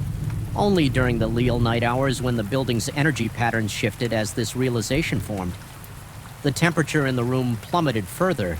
The papers on the desk began to curl and blacken at the edges, though no flame was visible. The presences moving around me grew more agitated, their paper-dry touches becoming more frequent, more insistent. I needed to leave now, but in the disorienting darkness, I had no idea which direction would lead to the door. Panic surged through me as I turned in place, searching for any indication of an X. Yet my foot struck something solid. A chair or desk, sending me stumbling forward. My outstretched hands met a solid surface. A wall. I ran my palms along it, searching desperately for a door handle. The whisper rustle. Sounds coalesced into a single voice, still not quite human, but clearly intelligible. Now it spoke 4 words that froze my blood. Not yet your time. My searching fingers found a metal doorknob. I twisted it frantically, throwing my weight against the door. It opened suddenly, sending me sprawling into the brightly lit main corridor of the 4th floor. The door to Office 408. A slammed shut behind me with a force that shook the walls. I lay on the carpet, gasping for breath, my body trembling uncontrollably when I finally managed to stand. I turned to look at the door and found only a blank wall, as if the extension Core in Office 408A had never existed. That was 3 days ago. I've submitted my assessment report for the Harmon Business Center, deliberately omitting any mention of Office 408A. My supervisor has noticed my distracted state, but attributes it to overwork. I've requested a transfer to residential assessments, citing a need for change after 15 years in commercial properties, but I know I'll return to the Harmon Business Center. The architectural drawings I saw in that darkness haunt my thoughts. What happens in 2031? What special projects will occupy that impossible space? Most troubling of all, I can't shake the certainty that I was meant to see those blueprints that whatever entities inhabit. Office 408A wanted me to know about the building's future. Sometimes when I'm alone in the silence of my apartment, I hear that whisper rustle sound again. Faint but unmistakable, and occasionally from the corner of my eye, I glimpse movement. The shifting of shadows in a way that defies the physics of light. I've started avoiding mirrors after noticing that my reflection sometimes moves a fraction of a second too late. I don't know if I encountered something supernatural in Office 408A, or if the room represents some kind of temporal anomaly with a scientific explanation. What I do know is that whatever exists in that space recognized me, communicated with me, and for reasons I cannot fathom, released me. Not yet my time. It said, the implication being that someday it will be Beak. The first thing I noticed wasn't the silence, but its absence. The distant hum of traffic I'd been hearing for miles suddenly vanished, replaced by a vacuum so complete it made my ears ring. That's when I checked my GPS and found the screen frozen, not displaying an error, just stuck, as if time itself had stopped for everything except me and my aging sedan. I'd been driving for 3 hours when I decided to take that detour. Interstate 70 had become a parking lot, an accident ahead. According to the radio, and my brother was expecting me for dinner, the clock read 4:37 p.m. The GPS adjusted a secondary route that would rejoin the highway past the congestion, so I took the next exit without hesitation. State Road 177 looked innocuous enough. A 2-lane asphalt ribbon cutting through dense woodlands. Nothing about it suggested what was to come. 20 minutes in, the trees grew thicker, pressing against the edges of the road. The late afternoon sun filtered through the canopy and fractured patterns that made my eyes strain to adjust between light and shadow. That's when my phone lost signal. A minor inconvenience. I told myself the GPS would still work offline, except it didn't. The blue dot representing my position remained stuck while the directional arrow spun uselessly. I maintained my speed, confident the road would eventually lead somewhere recognizable. That's when I noticed the first mileage sign, 177 South 23, Mill to Junction 40. Standard green reflective material, nothing unusual. 2 minutes later, another sign appeared, 177 South 25 miles to Junction 40. My foot eased off the accelerator. Had I misread the first sign, I shook my head and pressed on the next sign, left no room for doubt. 177 South 28 miles to Junction 40. The distances were increasing. I was driving south, but somehow getting further from my destination. A cold sweat broke out across my forehead. I checked my watch, 5:12 p.m. The afternoon sun should have been lower in the sky, but when I looked outside, the golden light appeared higher. More like mid-afternoon. My dashboard clock now read 3:47 p.m. Nearly an hour earlier than when I'd left the interstate, I pulled onto the shoulder tires, crunching over gravel. The engine idled as I gripped the steering wheel until my knuckles whitened. My breathing came in short, painful gasps, as if the air inside the car had thinned through the windshield. I watched the shadows cast by the trees gradually shrink and shift direction. The sun was rising in the west. 10 minutes passed according to my watch, though the car clock now read 2:15 p.m. The forest had fallen into an unnatural silence. No birds, no rustling leaves. Despite the visible movement of branches in the wind, I felt a pressure in my ears like when descending in an airplane, except it wouldn't equalize. No matter how much I swallowed, followed fumbling with shaking hands, I tried restarting the car's infotainment system. The screen went black, then displayed the manufacturer's logo for an excruciating length of time before finally rebooting the clock. Reset to 12 a.m. rings, then immediately jumped to 5:47 p.m. Later than when I'd started this journey, something flickered in my peripheral vision. A dark shape moving between trees about 50 yards ahead. Too large to be a deer, too fluid to be human. When I focused directly on the spot, nothing was there but the sensation of being watched intensified until my skin prickled with gooseflesh. I decided to turn around whatever strange phenomenon was affecting this stretch of road. I wanted no part of it. I shifted into drive and pulled back onto the asphalt, executing a careful three-point turn. The road behind me stretched empty and straight, far straighter than I remembered I could see at least a mile back, with no curves or hills to obscure the view. This wasn't the same winding road I'd been traveling. The fuel gauge caught my attention 3/4 full when I'd exited the interstate. Now hovering just above empty, the trip computer showed I traveled 187 miles since my last fill-up impossible. Given that I'd only driven about 40 miles from home, my throat constricted as I accelerated. North, the speedometer read 55 mech, but the trees passed by with unnatural slowness, as if I were crawling along at 20. My hands trembled against the steering wheel and a persistent throbbing had begun behind my right eye. I pressed harder on the accelerator, 65-75 mile pierce. The engine strained in wind, but the landscape's passage remained eerily unhurried. A road sign appeared, 177, North 32M to Interstate 70. Hope surged briefly. I was headed in the right direction, but the next sign, less than a minute later, read 177 North 35M to Interstate 70. The same impossible regression. My watch now read 6:30 p.m., while the car's clock showed 1:32 p.m. outside. The light had shifted again, taking on the amber quality of late afternoon. The sun now hung where it should have been at that hour, but I couldn't shake the certainty that it had been in at least 3 different positions in the sky since I'd pulled onto this road. Something dark moved across the road about a 1/4 mile ahead. Not an animal, more like a smudge of shadow. Disconnected from any object capable of casting it, it slid across the asphalt with deliberate slowness before dissolving into the trees. I blinked, rapidly convinced my exhaustion was causing visual hallucinations. The radio suddenly crackled to life, though I hadn't touched its static at first. Then fragments of voices, not a clear broadcast, but snippets of conversations overlapping each other. I caught phrases should turn back now and they never leave. And most disturbingly, he thinks he's still driving before I punch the power button. The voices continued for 3 more seconds before cutting out my heart, hammered against my ribs. With such force, I could see my shirt moving, my mouth had gone completely dry, and the inside of my cheeks tasted metallic like blood.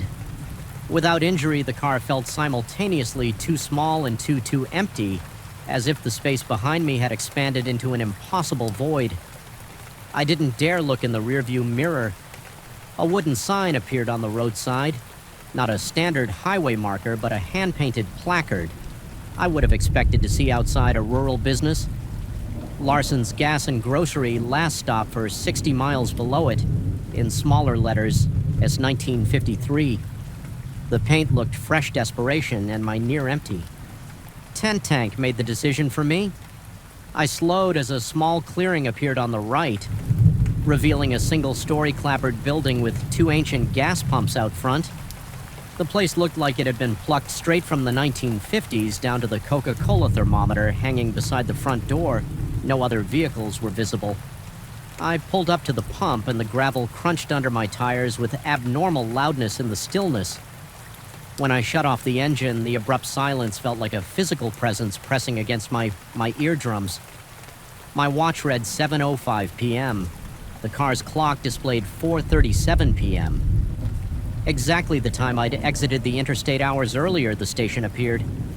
Operational lights glowed warmly behind the windows, but no one came out to attend the pump, and I saw no movement inside. I sat for 5 full minutes, unable to make myself open the door and step outside. Something about this place felt wrong in a way I couldn't articulate. Not abandoned, but waiting. I noticed a payphone attached to the side of the building, an anachronism in our cellular age, a lifeline. If I could call my brother, explain where I was, but even as the thought formed, I realized I didn't know where I was. Not really the GPS had failed, the mileage signs contradicted themselves, and time itself seemed broken. A bead of sweat traced a cold path down my spine as I finally forced myself to exit the vehicle. The air outside felt thick and stagnant, like breathing through wet cotton. The temperature had dropped at least 15 degrees since I'd pulled over earlier. Though the sun still shone with late afternoon intensity, I tried the pump. First relieved when it activated with a mechanical clunk. After I lifted the nozzle, no card reader, this was the sort that ran continuously until you manually stopped it. The numbers spun on the analog display as I filled my tank. The gallons climbing improbably fast, considering how little room should have remained. 7 gallons, 10, 15, 18. The tank held 16 maximum. I pulled the nozzle out, but gasoline continued to pour from the spout onto the concrete, disappearing through cracks without pooling. I jammed the nozzle back into the pump housing and the flow ceased. The station door opened with a creak that raised the hair on my arms. A man stood in the doorway, tall, rail-thin, dressed in what looked like a service station uniform. From decades past, his face remained in shadow, despite the sunlight that should have illuminated his features been driving long. His voice sounded wrong, like multiple voices speaking in near unison with subtle delays between them. I managed to croak out a response asking where exactly this road LED. He made a sound that might have been a laugh, depends on where you're trying to go. He stepped forward and I stepped back. Involuntarily, his face came into view. Ordinary features arranged in a slightly wrong way, as if someone had described a human face to an artist who had never actually seen one interstate. I said, my voice steadier than I felt, "I'm trying to get back to Interstate 70. "The interstate?" he repeated, drawing out the word. "Sure, you just keep heading north about 10 minutes, you'll see the signs." His lips didn't quite sync with his words. I nodded already, retreating toward my car. "What do I owe you for the gas on the house?" he said, smiling. Now, too many teeth in that smile. First-time visitors don't pay the road brings us enough. He stepped back into the station before I could respond. The door closing with the same unsettling creak, I drove away with my hands slick on the steering wheel, accelerating harder than necessary. The station receded in my mirrors, then disappeared entirely when it should have still been visible on the straight road 10 minutes north. Just as he'd promised, I saw the interstate signs, the clock on my dashboard. Now read 5:52 p.m. My watch showed 7:32 p.m. The fuel gauge indicated a full tank. I merged onto Interstate 70 with a flood of relief, so intense it left me lie-headed normal traffic. Surrounded me cars, trucks, all moving at predictable speeds. My GPS reactivated immediately, the robotic voice announcing I would reach my destination in 45 minutes. I had somehow bypassed half my journey. When I arrived at my brother's house, he greeted me with surprise, noting I was early despite the heavy traffic reported on the news. I checked the trip computer. It showed I'd driven 87 miles total, exactly half the expected distance that night. Scrolling through my phone's photo gallery, I found images I didn't remember, taking blurry shots of empty road, the strange gas station, and one clear picture of a road sign, 177 South. Welcome back. I've taken the interstate exclusively since then. But sometimes when I'm driving alone at dusk, my GPS will suggest an alternate route, a quicker way to avoid traffic. The screen will flicker momentarily, and I'll catch a glimpse of a road that isn't marked on any map, a road numbered 177, and sometimes in my rearview mirror, I see a service station attendant with too many teeth, watching and waiting for me to take that turn again. The mind plays tricks, they say, but what if the trick isn't in your mind at all, but in the fabric of reality itself? I discovered this terrible possibility on a Tuesday evening in October, sitting alone in my apartment surrounded by yearbooks and old photographs, my computer screen glowing with social media searches that yielded nothing. Absolutely nothing. My hands trembled as I ran them through my hair for the 800th time, a cold sweat breaking out across my forehead. Despite the chill in the room, how could someone I spent nearly every day with for 3 years simply not exist? How could Marcos Alvarez, my closest friend during high school, have vanished, not just from my life, but from existence itself? I remember him clearly, 6'2", wavy black hair that fell just above his shoulders, a small scar above his right eyebrow from a childhood accident involving his brother's bike, the way he'd crack his knuckles before every basketball game. A habit I found annoying but predictable, his laugh a short, explosive burst, followed by a wheezing sound when something really got him going, the smell of his mother's homemade empanadas that he'd bring for lunch occasionally and always share with me. These memories aren't vague impressions. They're vivid, detailed recollections of someone I knew better than most of my family members. Yet here I was, 32 years old, staring at our senior yearbook, and Marcos wasn't in it. Not in our class photo, not in the basketball team picture where he'd been starting power forward. Not in any of the candid shots from prom where we'd both gone stag and spent most of the night making fun of the couples on the dance floor in the basketball team photo.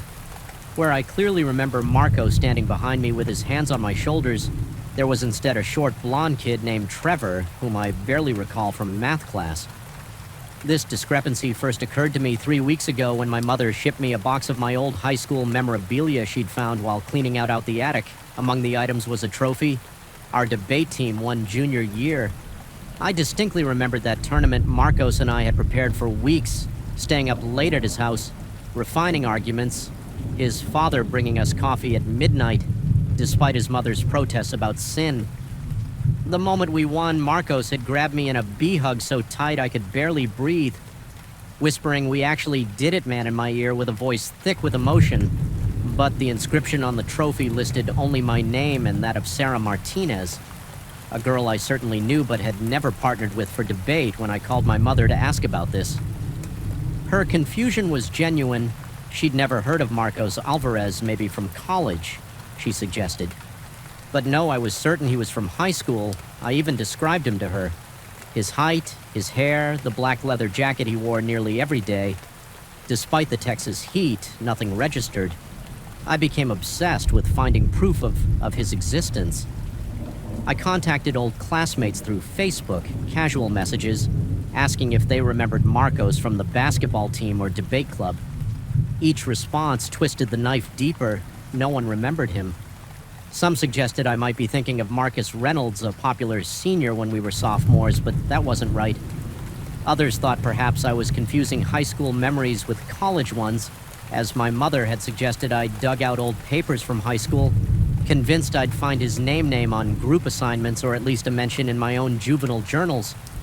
Nothing I found a paper I specifically remembered writing with him. Our analysis of The Great Gatsby that earned us an A+ in AP English, but the paper showed only my name at the top. The rational part of my brain suggested there must be a simple explanation. False memories are a documented psychological phenomenon. Perhaps I'd created Marcos as a composite of several friends, or maybe there was a real Marcos but from a different period of my life, and my mind had simply misplaced him in time, but these explanations felt hollow against the sheer volume and clarity of my memories. It was during this period of questioning that I began to notice strange occurrences around my apartment. At first they were subtle enough to dismiss a book out of place, a cup I didn't remember leaving on the counter, my keys on the hook when I thought I'd left them by the door, but as my search for evidence of Marcos intensified, so did these disturbances one night. I woke at 3:17 a.m. to the sound of basketball dribbling. Not from outside, not from a neighbor's TV, but from inside my living room. My mouth went dry instantly and I lay paralyzed as the rhythmic thump, thump, thump continued for exactly 47 seconds before stopping abruptly. The next morning I found nothing out of place, but the faint smell of gym sneakers lingered in the air. I installed a security camera in my living room that weekend. It recorded nothing unusual for the first few nights, though I continued to hear sounds, whispered conversations just at the edge of comprehensibility, laughter that seemed to come from inside the walls, the creak of my couch as if someone had just sat down when no one was there. The camera captured none of this. Then on the fifth night, something changed. Reviewing the footage the next morning, I noticed a glitch at 3:17 a.m., the same time I'd heard the basketball dribbling. Days earlier, the video feed didn't cut out entirely, but the image warped, stretching and compressing as if seen through a heat mirage, and in that distortion for approximately 4 seconds, I could make out the silhouette of someone sitting on my couch, someone tall with hair that fell to their shoulders. My heart hammered against my ribcage as I replayed those 4 seconds. Dozens of times, my fingers trembling so badly I kept missing the pause button. It wasn't clear enough to definitively say it was Marcos, but it wasn't clear enough to say it wasn't him either. What was clear was that someone or something had been in my apartment and my camera had barely captured it. I printed a still from the video, the blurry silhouette circled in red marker, and added it to my growing wall of evidence, a detective board worthy of any crime show with sticky notes, string connections, and timeline markers. I was no longer just trying to prove Morrow's heading existed. I was trying to understand what was happening to me. Now sleep became almost impossible each night. The disturbances grew more pronounced. The temperature in my apartment would drop suddenly in specific spots, cold enough that my breath would fog if I walked through them. Electronics malfunctioned, my TV turning on by itself, to static my phone ringing with no caller ID and no one on the line. When I answered 3 times, I found handwritten notes in what looked like my own. Handwriting, but with messages I had no memory of writing. Remember, the pizza place checked the roof. He's still watching, the pizza place referred to in the note. Had to be Go's, a local joint where Marcos and I used to go after basketball games. It had closed years ago, but the building was still there.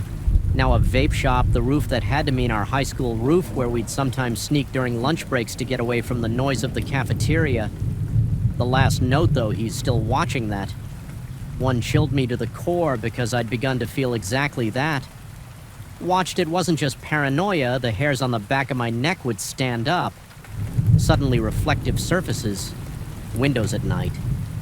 My bathroom mirror, even the screen of my turned-off TV seemed to show movements.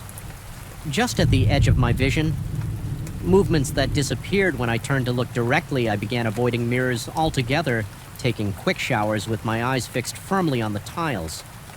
My performance at work suffered. Colleagues noted my distraction, my bloodshot eyes, my startled jumps. When someone approached my desk, unexpectedly, my boss suggested I take some personal days concern. Evident in her voice, I agreed not because I wanted the time off, but because I needed to pursue this mystery with my full attention. With this newfound freedom, I drove to my old high school, arriving just as classes L out for the day. The building had been renovated since my time there, but the basic layout remained the same. I spoke to the front office, spinning a story about researching for a memoir, and asked if I could see past yearbooks. The secretary, an older woman with sympathetic eyes, led me to the library where archives were kept. I spent hours going through yearbooks, not just from my years, but from the years before and after as well. No Marcos, I expanded my search to club photos, sports teams from other seasons, candid shots in the hallways. Nothing. According to these records, Marcos Alvarez had never attended Westlake High as I was leaving. Deflated and more confused than ever, I passed the trophy case in the main hallway. There, among the sporting achievements and academic honors, was our debate trophy. I pressed my face close to the glass, my breath fogging the surface as I read the inscription. My name and Sarah Martinez's, just as on my copy at home, but as I pulled back, the reflection in the glass showed something that made my blood run cold over my shoulder. Just behind me stood a tall figure with shoulder-length dark hair. I spun around so quickly I nearly fell, but there was no one there. Just confused students giving the weird adult a wide berth as they hurried to their buses. The drive home was a blur. My hands shook on the steering wheel, and twice I had to pull over when I thought I saw someone in my backseat through the rear-view mirror. By the time I reached my apartment, the sun was setting, casting long shadows across the parking lot. I sat in my car for nearly 20 minutes, gathering the courage to go inside, the weight of what I'd seen or thought I'd seen pressing down on me like a physical force inside my apartment. Everything was exactly as I'd left it, yet somehow different. The air felt charged like the atmosphere before a thunderstorm. I went straight to my evidence wall, staring at the blurry silhouette from my security camera. That's when I noticed something I'd missed before. A reflection in my TV screen visible in the corner of the frame, a tall figure standing behind me as I slept on the couch. My legs gave out and I sank to the floor, my back against the wall, eyes fixed on that image. The rational explanations I'd been clinging to evaporated. This wasn't false memory or misplaced nostalgia. Something was happening that defied conventional understanding.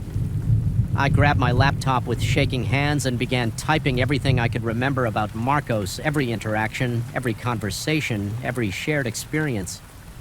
The words poured out of me in a frantic stream, as if by documenting him thoroughly enough I could somehow anchor him to reality. I wrote for hours, pausing only when my fingers cramped or when strange sounds from elsewhere in the apartment demanded investigation at 3:17 a.m. My laptop screen went black. Not the gradual fade of a dying battery, but an instantaneous switch to darkness. In the reflection of the screen, I saw him, Marco, standing behind me, his expression unreadable in the dim light. I couldn't move, couldn't breathe. As he leaned down toward my ear, the voice that came was familiar yet distorted, as if speaking through water. You weren't supposed to remember for me. I closed my eyes instinctively, my heart threatening to burst from my chest. When I opened them again, my laptop screen had returned to normal. The document with all my memories of Marco still open, but there was new text at the bottom, text I hadn't written. Some things are forgotten for a reason. Some people exist between worlds. I was your friend, but I was never supposed to be real by remembering me. You've torn something that shouldn't be torn. I'm neither here nor there now, and neither are you. I live with this knowledge now. I've stopped trying to prove Marcos existed to others or to myself. The disturbances in my apartment have ceased, but the feeling of being watched, of straddling some invisible boundary between realities, has become my constant companion. Sometimes in crowded places, I'll see him in my peripheral vision or sense his presence just behind me. I never turn to look anymore. My memories of Marcos remain vivid, but I've come to understand they occupy a space between truth and fantasy reality and something else. Perhaps he was a visitor from another plane of existence who befriended me and then had to leave. Perhaps I somehow created him through intense loneliness, gave him form and substance through sheer force of will. Or perhaps there are glitches in reality itself, tears in the fabric that sometimes heal over erasing what should never have been.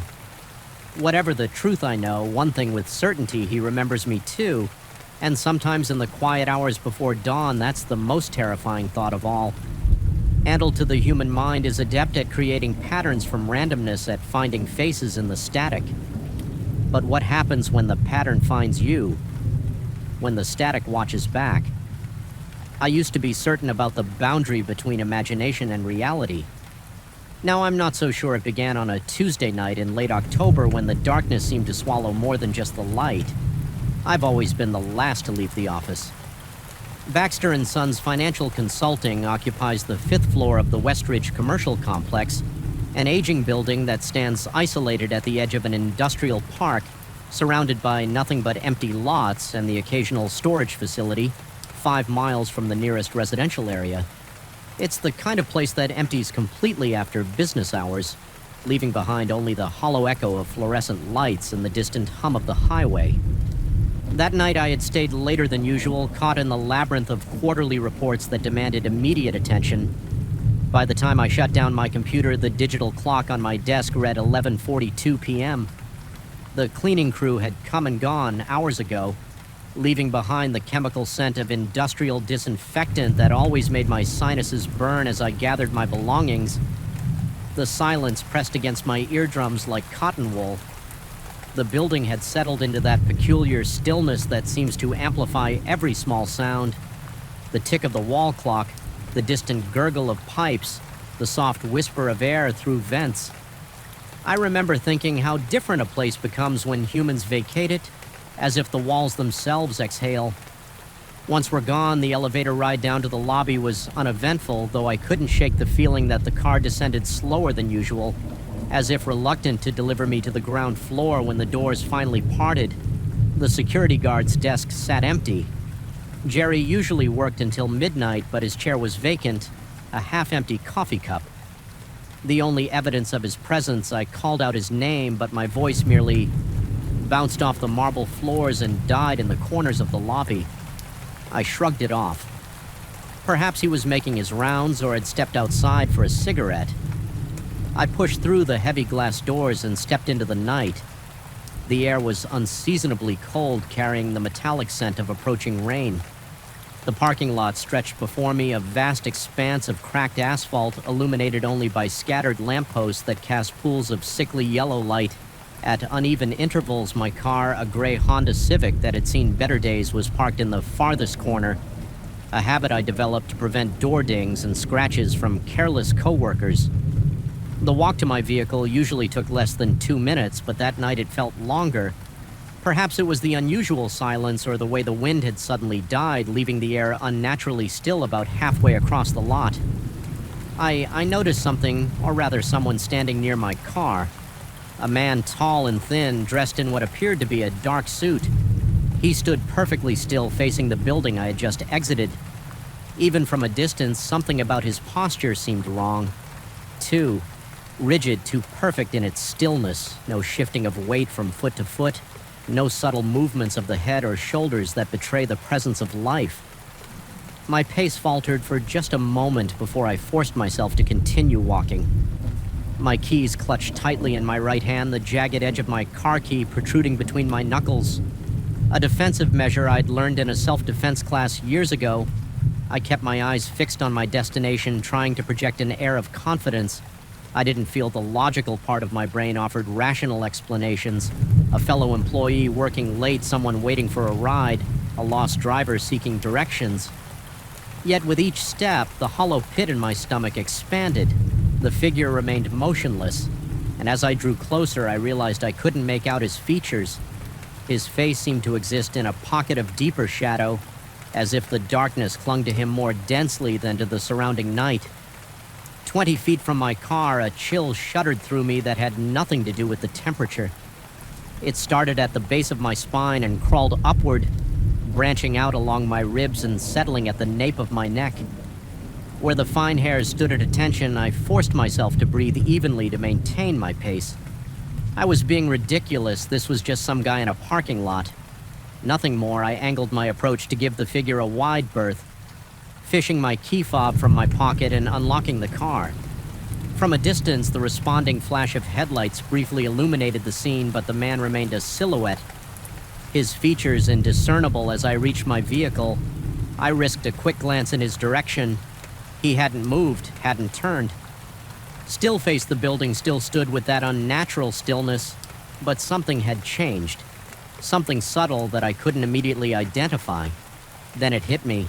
His shoulders seemed higher, his back straighter, as if he was now alert, aware of my presence. I slid into the driver's seat and locked the doors immediately, my hands trembling slightly as I inserted the key into the ignition. The engine sputtered once, before roaring to life, and I cranked the heater to combat the sudden chill that had settled into my bones out of habit. I glanced at the rearview mirror to check for traffic before backing out. He was there behind my car, looking directly at me. My heart slammed against my ribcage and I twisted in my seat. Looking through the rear window, the parking space behind me was empty. Nothing but asphalt and paint-painted lines, confused. I turned back to the mirror. He stood there no more than 10 feet away, his face still obscured, but his body now angled toward my vehicle. Impossible. I whipped my head around again, scanning the entire area behind my car. Nothing. No one yet. When I looked at the mirror once more, there he was, closer now. Perhaps 7 feet from my bumper. Panic surged through me like an electrical current. I threw the car into drive and pressed the accelerator tires, squealing as I pulled away from the parking space. My hands were slick with sweat on the steering wheel as I navigated toward the exit, checking all mirrors obsessively each time I looked at the rear view. He was there, always at the same distance, moving when I moved, stopping when I stopped, yet never visible. When I turned to look directly, I sped through the parking lot, taking the corner near the security booth too quickly, feeling the car list dangerously to one side before the tires found their grip. Again, the exit gate was up, unusual for this time of night, as it typically lowered automatically after 10 p.m. Requiring an employee keycard to open, I didn't question this. Stroke of luck, accelerating through the opening and onto the main road only when I was a mile away. With the glow of the highway visible ahead, did I allow myself to take a deep, shuddering breath? My shirt clung to my back, soaked with cold sweat, and my jaw ached. From clenching it so tightly, the rational explanations began to assert themselves again. A trick of the light, an overtired mind. Conjuring images from shadows, perhaps even the early stages of a migraine affecting my vision. By the time I reached my apartment 20 minutes later, I had almost convinced myself that nothing unusual had occurred. Almost, I parked in my assigned space, gathered my briefcase, and hurried inside, double-checking the deadbolt after closing the door behind me. I didn't sleep well that night, startling awake at every creak of the building, settling every distant car door, closing in the lot below morning. Brought clarity and embarrassment in the harsh light of day. My fear seemed childish, a product of working too many hours and watching too many late-night horror movies. I showered, dressed, and headed to my car, determined to put the strange episode behind me. That's when I saw them on the driver's side of my Honda, starting near the front wheel. Well, and continuing to the back door, handprints or something like... handprints elongated with fingers that seemed too thin, too jointed. They weren't made of dirt or dust, as one might expect. Instead, they appeared as dry patches on the metal, as if all moisture had been extracted from those precise areas, leaving behind a dull, almost oxidized finish in the shape of hands. I stood staring at these marks, my briefcase slipping from suddenly numb fingers and landing with a thud at my feet. A maintenance worker passing by asked if everything was all right. I managed to nod, mumbling something about bird droppings on my car. He gave me an odd look before continuing on his way. I picked up my briefcase, unlocked my car, and drove to work on autopilot. My mind racing with possibilities, none of them comforting. The workday passed in a blur. I found myself staring at the clock, dreading the moment when the office would empty, when darkness would reclaim the world outside. I made excuses to leave early, citing a dental appointment that didn't exist, as I walked to my car at 4:30 p.m., I scrutinized every shadow, every reflective surface. The handprints remained unmistakable in the afternoon sun. I drove straight to a car, was feeding bills into the automated machine with trembling fingers. I watched through the windshield as jets of water and soap assaulted my vehicle from all sides, scrubbing brushes, working methodically over every surface. When the cycle finished and I pulled out of the bay, I immediately checked the side of the car. The handprints remained, untouched by water soap or mechanical brushes. Over the next week, I became obsessed with removing these marks. I tried specialized cleaning products, then a clay bar treatment. Recommended by a detailing enthusiast online, when these failed, I resorted to more desperate measures: steel wool that should have scratched the paint, but somehow left no mark on the handprints. Then a small electric sander borrowed from my neighbor. Nothing affected those dry patches. They remained a perfect record of something's touch, something's claim. I began leaving work while the sun was still high, developed a sudden interest in carpooling with colleagues, invented reasons to have my vehicle serviced at shops far from my usual mechanic. I avoided looking in my rearview mirror whenever possible, and when necessity demanded it, I held my breath, half expecting to see that figure standing behind my car. Watching waiting sleep became elusive. My nights fragmented by jarring dreams where I drove endlessly down dark roads, the figure always visible in my mirror no matter how fast I drove or how sharply I turned. I would wake gasping, sheets twisted around my legs, the phantom sensation of cold fingers on the back of my neck. 2 weeks after the initial incident, exhaustion had worn my nerves raw. I sat at my desk, staring blankly at a spreadsheet that had long since lost its meaning. When my phone buzzed with a text message, it was from Jerry. "The night security guard left your briefcase at security desk last night. Can hold until tonight." I frowned at the message. I hadn't been to the office the previous night, and my briefcase sat beside my desk where I'd placed it that morning. I typed back a quick response explaining the confusion, then returned to my work. Minutes later, my phone buzzed again. "Sorry for mix-up, gentlemen. Who left it said he was you, tall guy, thin, dark suit, very formal, said you'd be back for it." The blood in my veins turned to ice water. I stood abruptly, my chair rolling back and colliding with the cabinet behind me. My coworkers glanced up at the noise, their expression shifting from surprise to concern as they took in my pallor. My wide eyes, the visible tremor in my hands. I fabricated an explanation about a family emergency and left immediately, ignoring the worried queries that followed me to the elevator in the parking garage beneath the building. I approached my car, cautiously examining it from every angle before unlocking it. The handprint seemed darker somehow, more defined, as if whatever had left them was pressing harder, becoming more substantial. With each passing day that night, I checked into a hotel 20 miles away, using cash and a name that wasn't mine. I left my car in long-term parking at the train station and took a cab, watching the side mirror obsessively during the entire ride.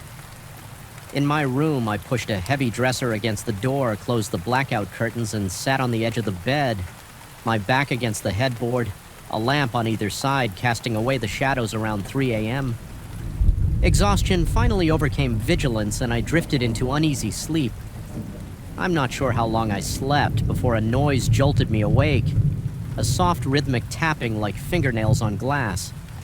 I lay perfectly still, listening, trying to identify the source. The tapping continued, patient, unhurried. My eyes were drawn to the bathroom door, which stood slightly ajar, revealing a sliver of darkness beyond as I watched the door begin to swing open. Slowly, silently, the tapping stopped. From the darkness of the bathroom emerged a hand long-fingered pail with joints that bent at unnatural angles. It gripped the edge of the door, the knuckles bulging beneath papery skin. I wanted to scream to run, but my body refused to obey. The hand was joined by another, then the suggestion of shoulders, the hint of a head. I squeezed my eyes shut, reciting in my mind that this wasn't happening, couldn't be happening. When I opened my eyes again, sunlight filtered through the edges of the curtains. The bathroom door was closed. I approached it carefully, heart hammering in my chest, and flung it open to reveal nothing but ordinary fixtures. Shower sink toilet, No sign of an intruder, no evidence of the nightmarish vision. I checked out immediately, returning to my apartment, only long enough to pack essential items before driving to my sister's house in the next state. I told her I was having work done on my place. A convenient lie she accepted without question.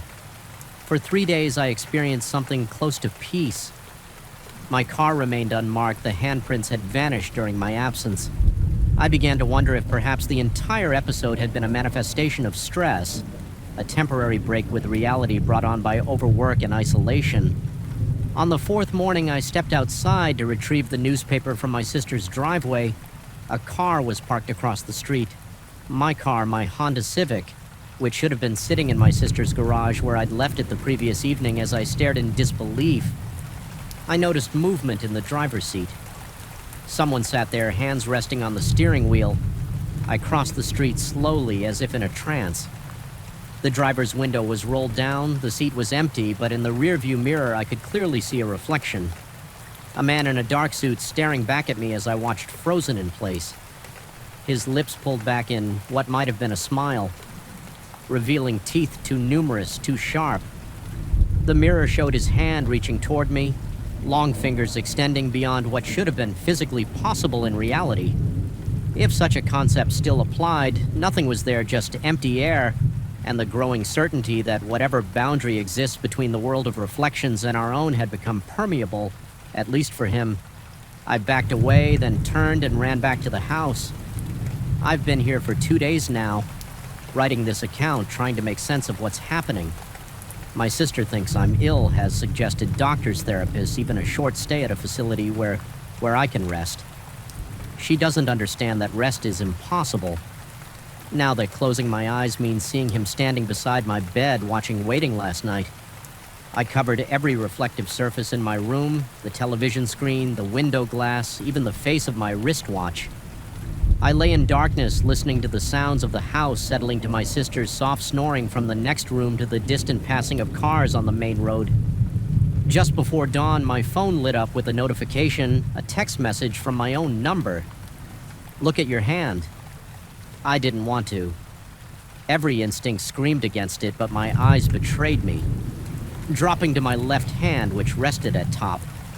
The blanket there, spread across my palm and extending to my wrist, was a handprint, dry, desiccated skin in the exact shape of long-jointed fingers. As I stared in horror, the mark began to spread, the moisture being pulled from my flesh as if by some unseen force, the pattern extending up my forearm.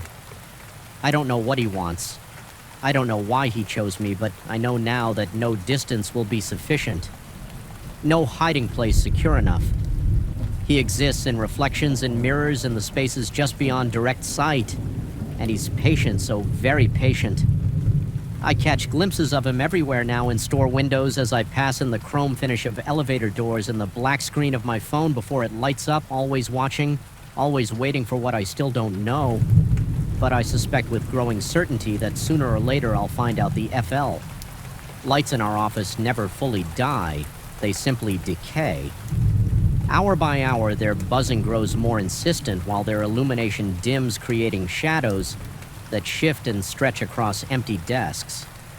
This gradual degradation of light is something you only notice when you're the last one left, when the building settles into that hollow quietness that makes every creak, every distant hum of the elevator, machinery, every tick of the wall clock feel like a secret being whispered directly into your ear.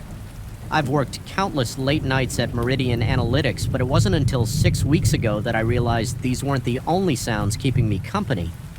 After hours, I'm a data analyst at a small financial consulting firm located on the 14th floor of an aging office building downtown.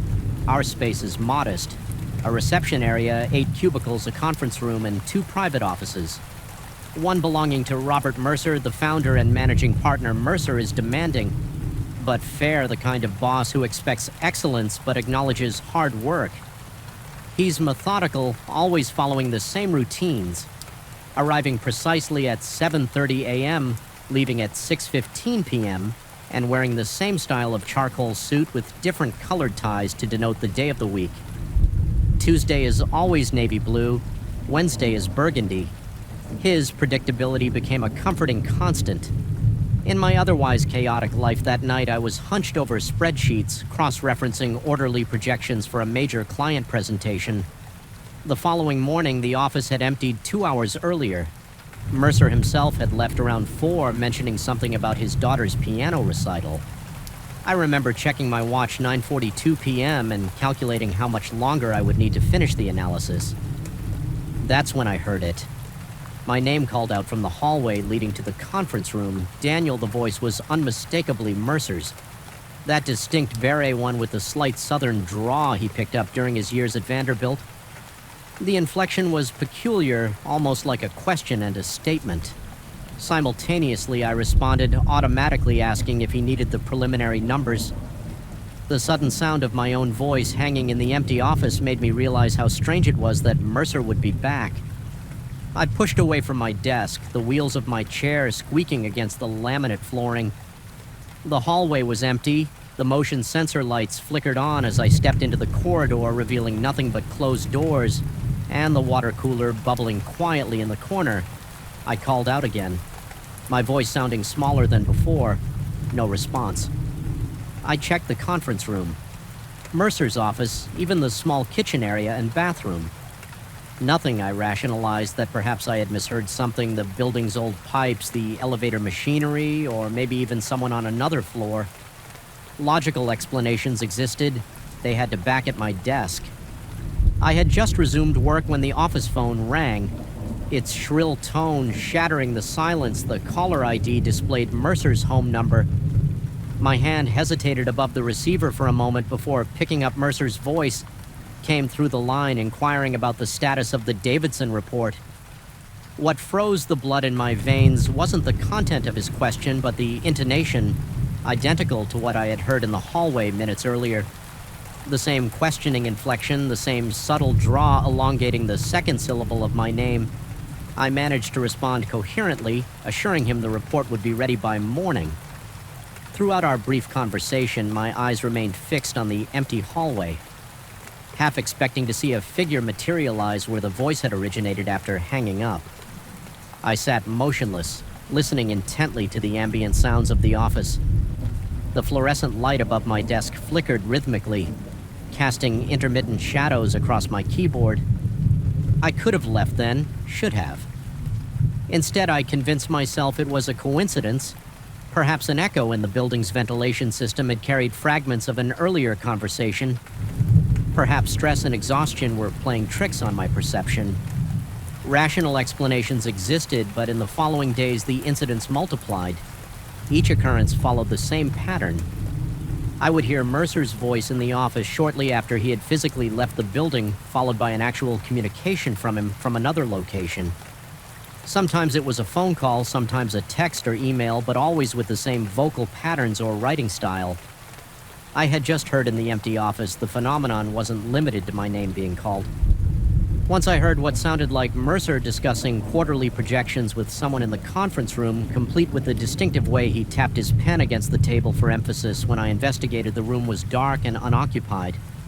20 minutes later, he sent a company-wide email outlining the exact same points about the quarterly forecast. My colleagues noticed the change in my behavior. How could they not? I began to flinch at sudden sounds, to stare too long at empty spaces. I installed a small mirror on my monitor to watch the area behind me. My work suffered as I spent increasing amounts of time analyzing patterns when Mercer left, where I heard the voice, what was communicated, and when the actual communication followed. I mapped it all in a spreadsheet, searching for correlations for any data point that might explain what was happening. According to my calculations, the time between hearing the voice and receiving the actual communication from Mercer was decreasing. Initially, it had been minutes, then seconds. I began to fear the moment these events would occur simultaneously. What would it mean when the echo arrived at the same moment as the source sleep became elusive? When I did manage to drift off, my dreams were filled with voices emanating from empty rooms, calls that came from nowhere and everywhere at once. I began to record everything, setting up my phone to capture audio whenever I was alone in the office. Most recordings picked up nothing but the ambient sounds of the building, but occasionally there it was. Mercer's voice, faint but distinct, saying words I would later receive in an email or hear in a phone conversation. I shared my concerns with no one. How could I explain that something in our office was anticipating my boss's communications, that something was replicating his voice with perfect accuracy before he even spoke the words? From wherever he actually was, the rational explanations grew thinner, more implausible with each occurrence 4 weeks into this nightmare. I decided to stay late specifically to confront whatever was happening. I positioned myself in the central area of the office after everyone had left waiting for Mercer's voice. The air conditioning hummed softly, punctuated by the occasional ping from the elevator down the hall. Sweat bead along my hairline. Despite the cool air, my throat felt constricted, my mouth dry as paper at precisely 7:43 p.m. It came not from the hallway this time, but from directly beside Mercer's office. Need to revive the Blackwood proposal. The numbers don't add up. The voice was so clear, so present, that I could almost feel the breath that should have carried those words. My heart hammered against my ribs as I approached Mercer's office.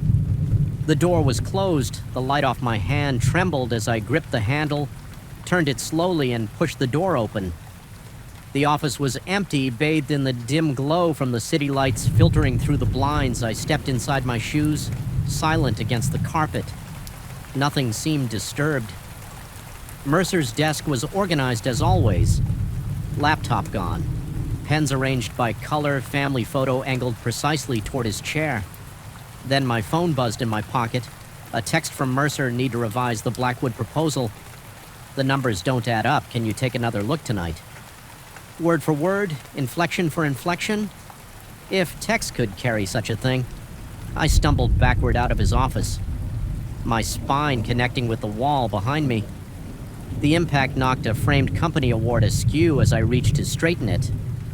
I noticed something I had never paid attention to before: a small vent in the ceiling, part of the building's central air system. The following day, I arrived early and examined every inch of the office. I discovered similar vents positioned throughout the space, all connected to the central HVAC system that serviced the entire building. An idea began to form, not a rational explanation, but something adjacent to one. I researched architectural acoustics, how sound travels through buildings, how certain structures can create anomalous acoustic effects. I found cases of acoustic mirrors where the unique architecture of a space could capture sounds and reproduce them elsewhere. Under specific conditions, none of it fully explained what I was experiencing, but it provided a framework. However tenuous to cling to that evening, I stayed late again. This time with a different purpose. When everyone had gone, I systematically moved through the office, carefully placing small pieces of duct tape over the vents, not blocking them entirely, but changing their acoustic properties. I felt ridiculous, like a man constructing a tinty foil hat, but desperation had overtaken my sense of self-consciousness. I returned to my desk and waited hours past without incident. My shoulders had just begun to relax when the sound came: Mercer's voice discussing third-quarter projections. But this time it was different. The voice sounded distorted, as if speaking through water.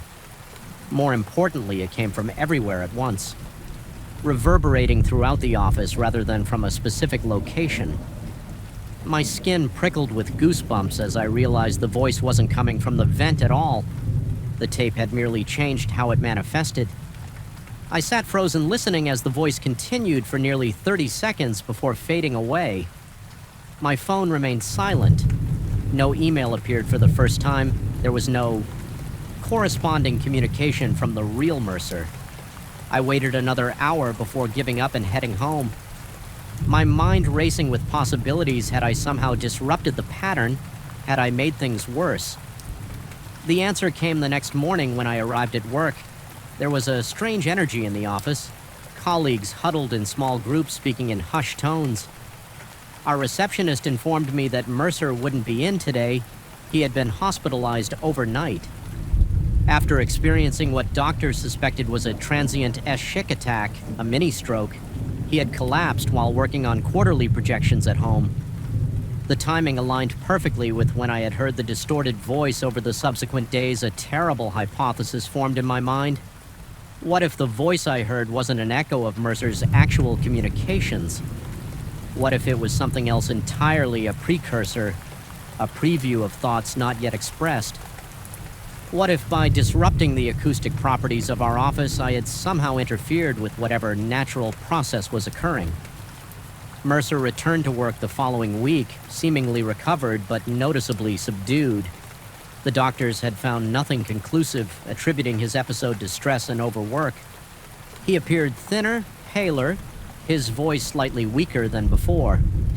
I removed the tape from the vents when no one was looking. That same day, I began to hear the voice again, clear, precise, and always preceding Mercer's actual communications. But now I listened with a new understanding. I wasn't hearing an echo. I was hearing a forecast. The voice wasn't replicating Mercer's communications after he left. It was anticipating them before they were ever spoken. This realization should have terrified me more than anything that had come before. Instead, it brought a strange calm. I had glimpsed something beyond ordinary understanding, a wrinkle. In the fabric of reality where causality folded back upon itself. I still work late at Meridian Analytics. I still hear the voice, but now I understand my role as witness to something inexplicable yet somehow essential. I've become attuned to the subtle differences between Mercer's actual voice and its predecessor.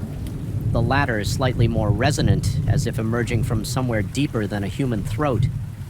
Sometimes when I'm alone in the quiet office, I speak into the empty air, wondering if my own voice creates ripples elsewhere. If someone in another place might hear me before I've spoken, the building listens. The vents carry my words away, and somewhere in the space between what will happen and what has happened, something receives them. The lights continue to flicker, the office continues to breathe, and in the silence after everyone is gone, I wait for voices that shouldn't exist, carrying messages not yet sent from a future still forming. PR. I still feel it sometimes, that peculiar numbness that creeps from my jaw and spreads across my face like spilled ink on paper. It wasn't the typical dental anesthetic that wears off in hours. This sensation returns periodically, always at night, always when I'm alone, accompanied by the subtle metallic taste that floods my mouth, and when it happens I know with absolute certainty that what I experienced was real. Despite all evidence to the contrary, the pain started on a Tuesday.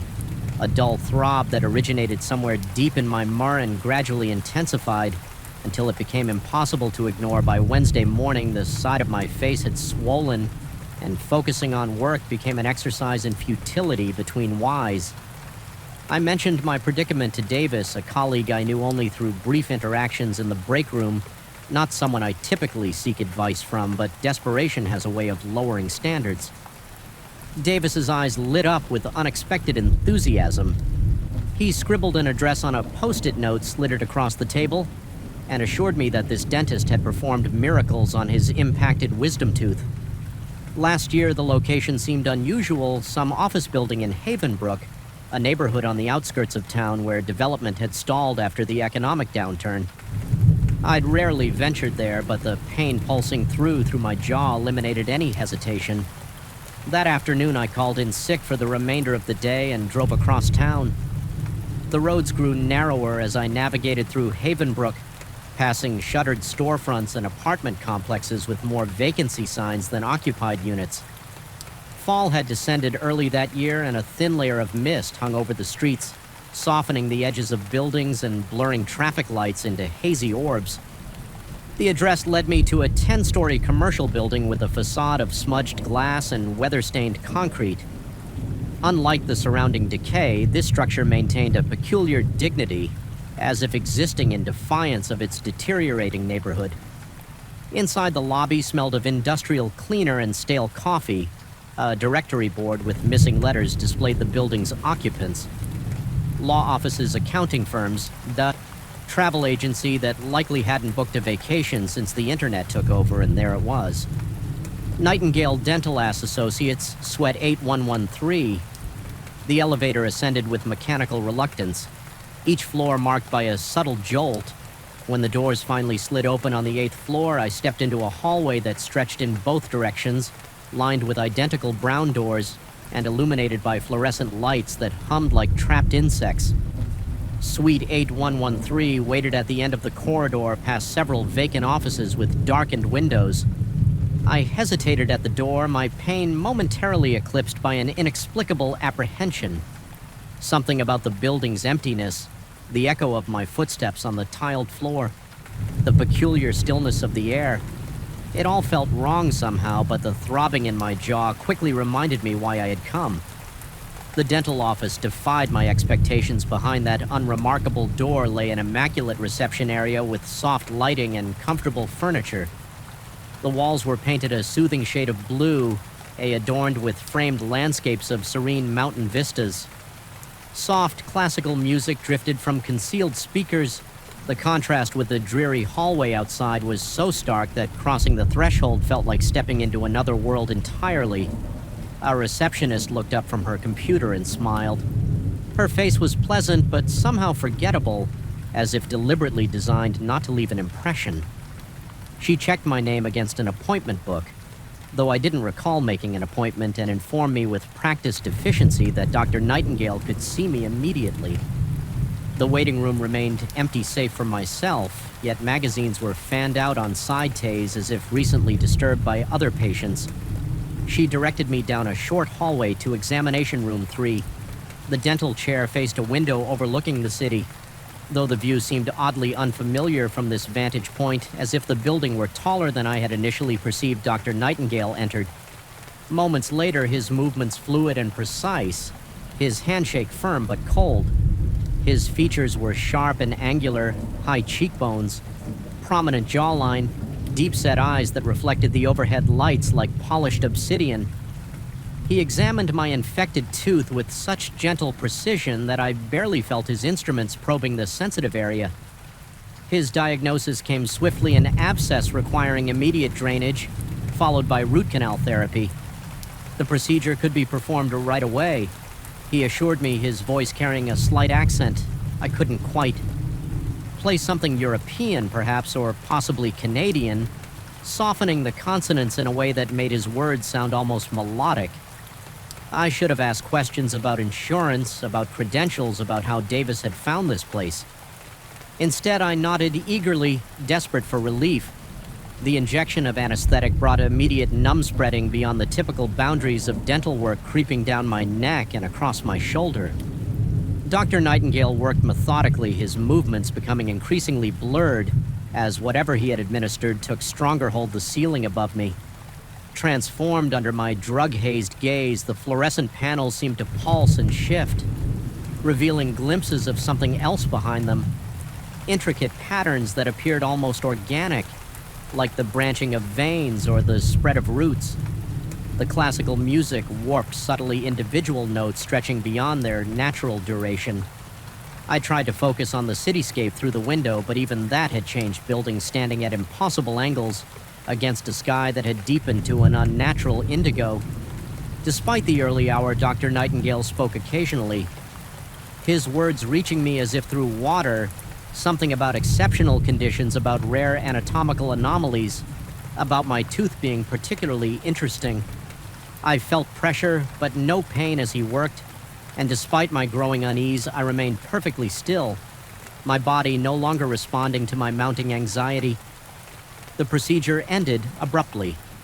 Dr. Nightingale stepped back, removed his gloves with a crisp snap, and pronounced the treatment. Complete, the receptionist returned, helped me to my feet when it became clear my balance was compromised, and provided aftercare instructions printed on heavy cream-colored paper with an elegant letterhead. I was to return in 7 days for a follow-up assessment. The numbness would subside within hours. She assured me, though, certain sensations might persist longer due to the nature of the treatment. I left the building in a daze, the setting sun casting long shadows across the parking lot. The drive home remained a blur. In my memory, marked by wrong turns and near misses at intersections that night, I slept deeply and dreamlessly, waking the next morning with only a dull ache where the fierce pain had been. The week passed uneventfully. The infection appeared to have cleared, and I returned to work. Mentioning my successful treatment to Davis in passing, he nodded, distractedly immersed in a spreadsheet, and made no acknowledgement of his recommendation. I attributed his lack of response to workplace stress and thought nothing more of it. On the 7th day, I returned to the building for my follow-up appointment. The lobby looked shabbier than I remembered, the floor tiles cracked in places, dust gathering in corners. The directory board showed no listing for Nightingale Dental Associates, confused. I approached the security guard stationed behind a desk I hadn't noticed during my previous visit. According to him, there had never been a dental office in the building, certainly not in the last decade he'd worked there.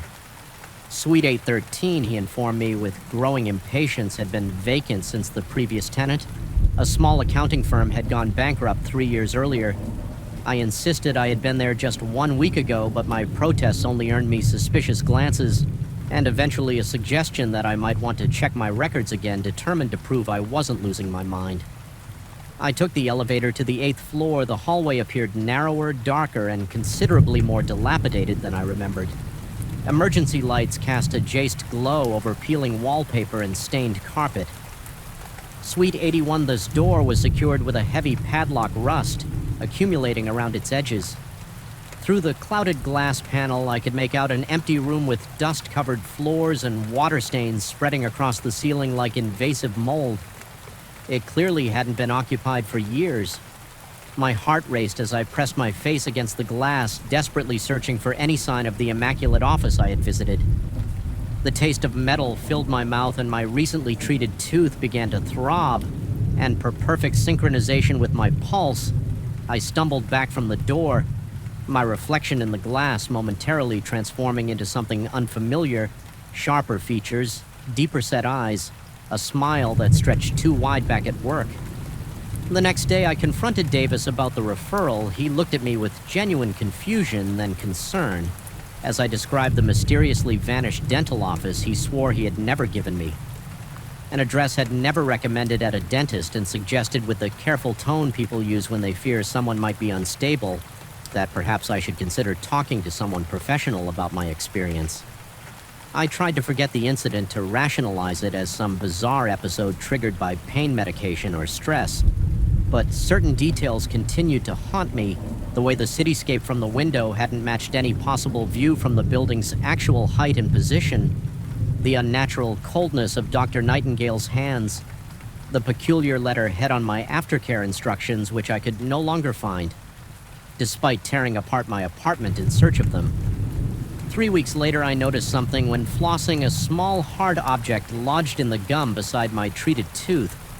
Using tweezers, I carefully extracted what appeared to be a sliver of metal, no larger than a grain of rice, under my bathroom light. It gleamed with an unusual luster, neither silver nor gold, but something in between, inscribed with markings too tiny to decipher without magnification. That night, I dreamed of Dr. Nightingale standing over me, explaining in his melodic accent that certain patients were selected for special procedures, that my dental anatomy made me an ideal candidate for their experimental work in the dream. He opened his own mouth to reveal teeth modified with the same metallic substance, arranged in patterns that seemed to shift and reconfigure. Even as I stared at them, I woke with a jolt. The familiar numbness spreading across my face in the bathroom mirror. I examined my tooth, now aching dully. The gum around it had receded slightly, revealing what appeared to be a thin line of the same metal embedded at the base of the tooth. I ran my tongue over it, tasting copper and something else, something chemical and foreign. Over the following months, I consulted 3 different dentists. Each examined my tooth and found nothing unusual. Just a standard root canal and crown performed with adequate, if unremarkable, skill. X-rays showed normal bone structure and no foreign objects. One dentist, more patient than the others, gently suggested that phantom sensations following dental work were not uncommon, particularly for patients with anxiety disorders.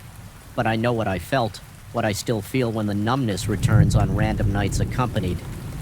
Now, by brief bursts of what seem like transmitted thoughts, clinical observations, Dr. Nightingale's voice, descriptions of successful integration, mentions of subjects responding well to initial implantation, I've developed new habits. Since then, I avoid dentists entirely. I check and recheck the addresses of any medical professionals before visiting them. I've installed a small ultraviolet light in my bathroom, which I use nightly to examine my tooth, because under that specialized illumination, the crown emanates a faint pulsing glow that no natural material should produce. Sometimes I drive past that building in Haven Brook, parking across the street to watch the 8th floor windows. Mostly they remain dark, but occasionally, always briefly, always late at night, lights flicker in Suite 813, casting angular shadows that move with unsettling precision. I've never worked up the courage to enter the building during these episodes.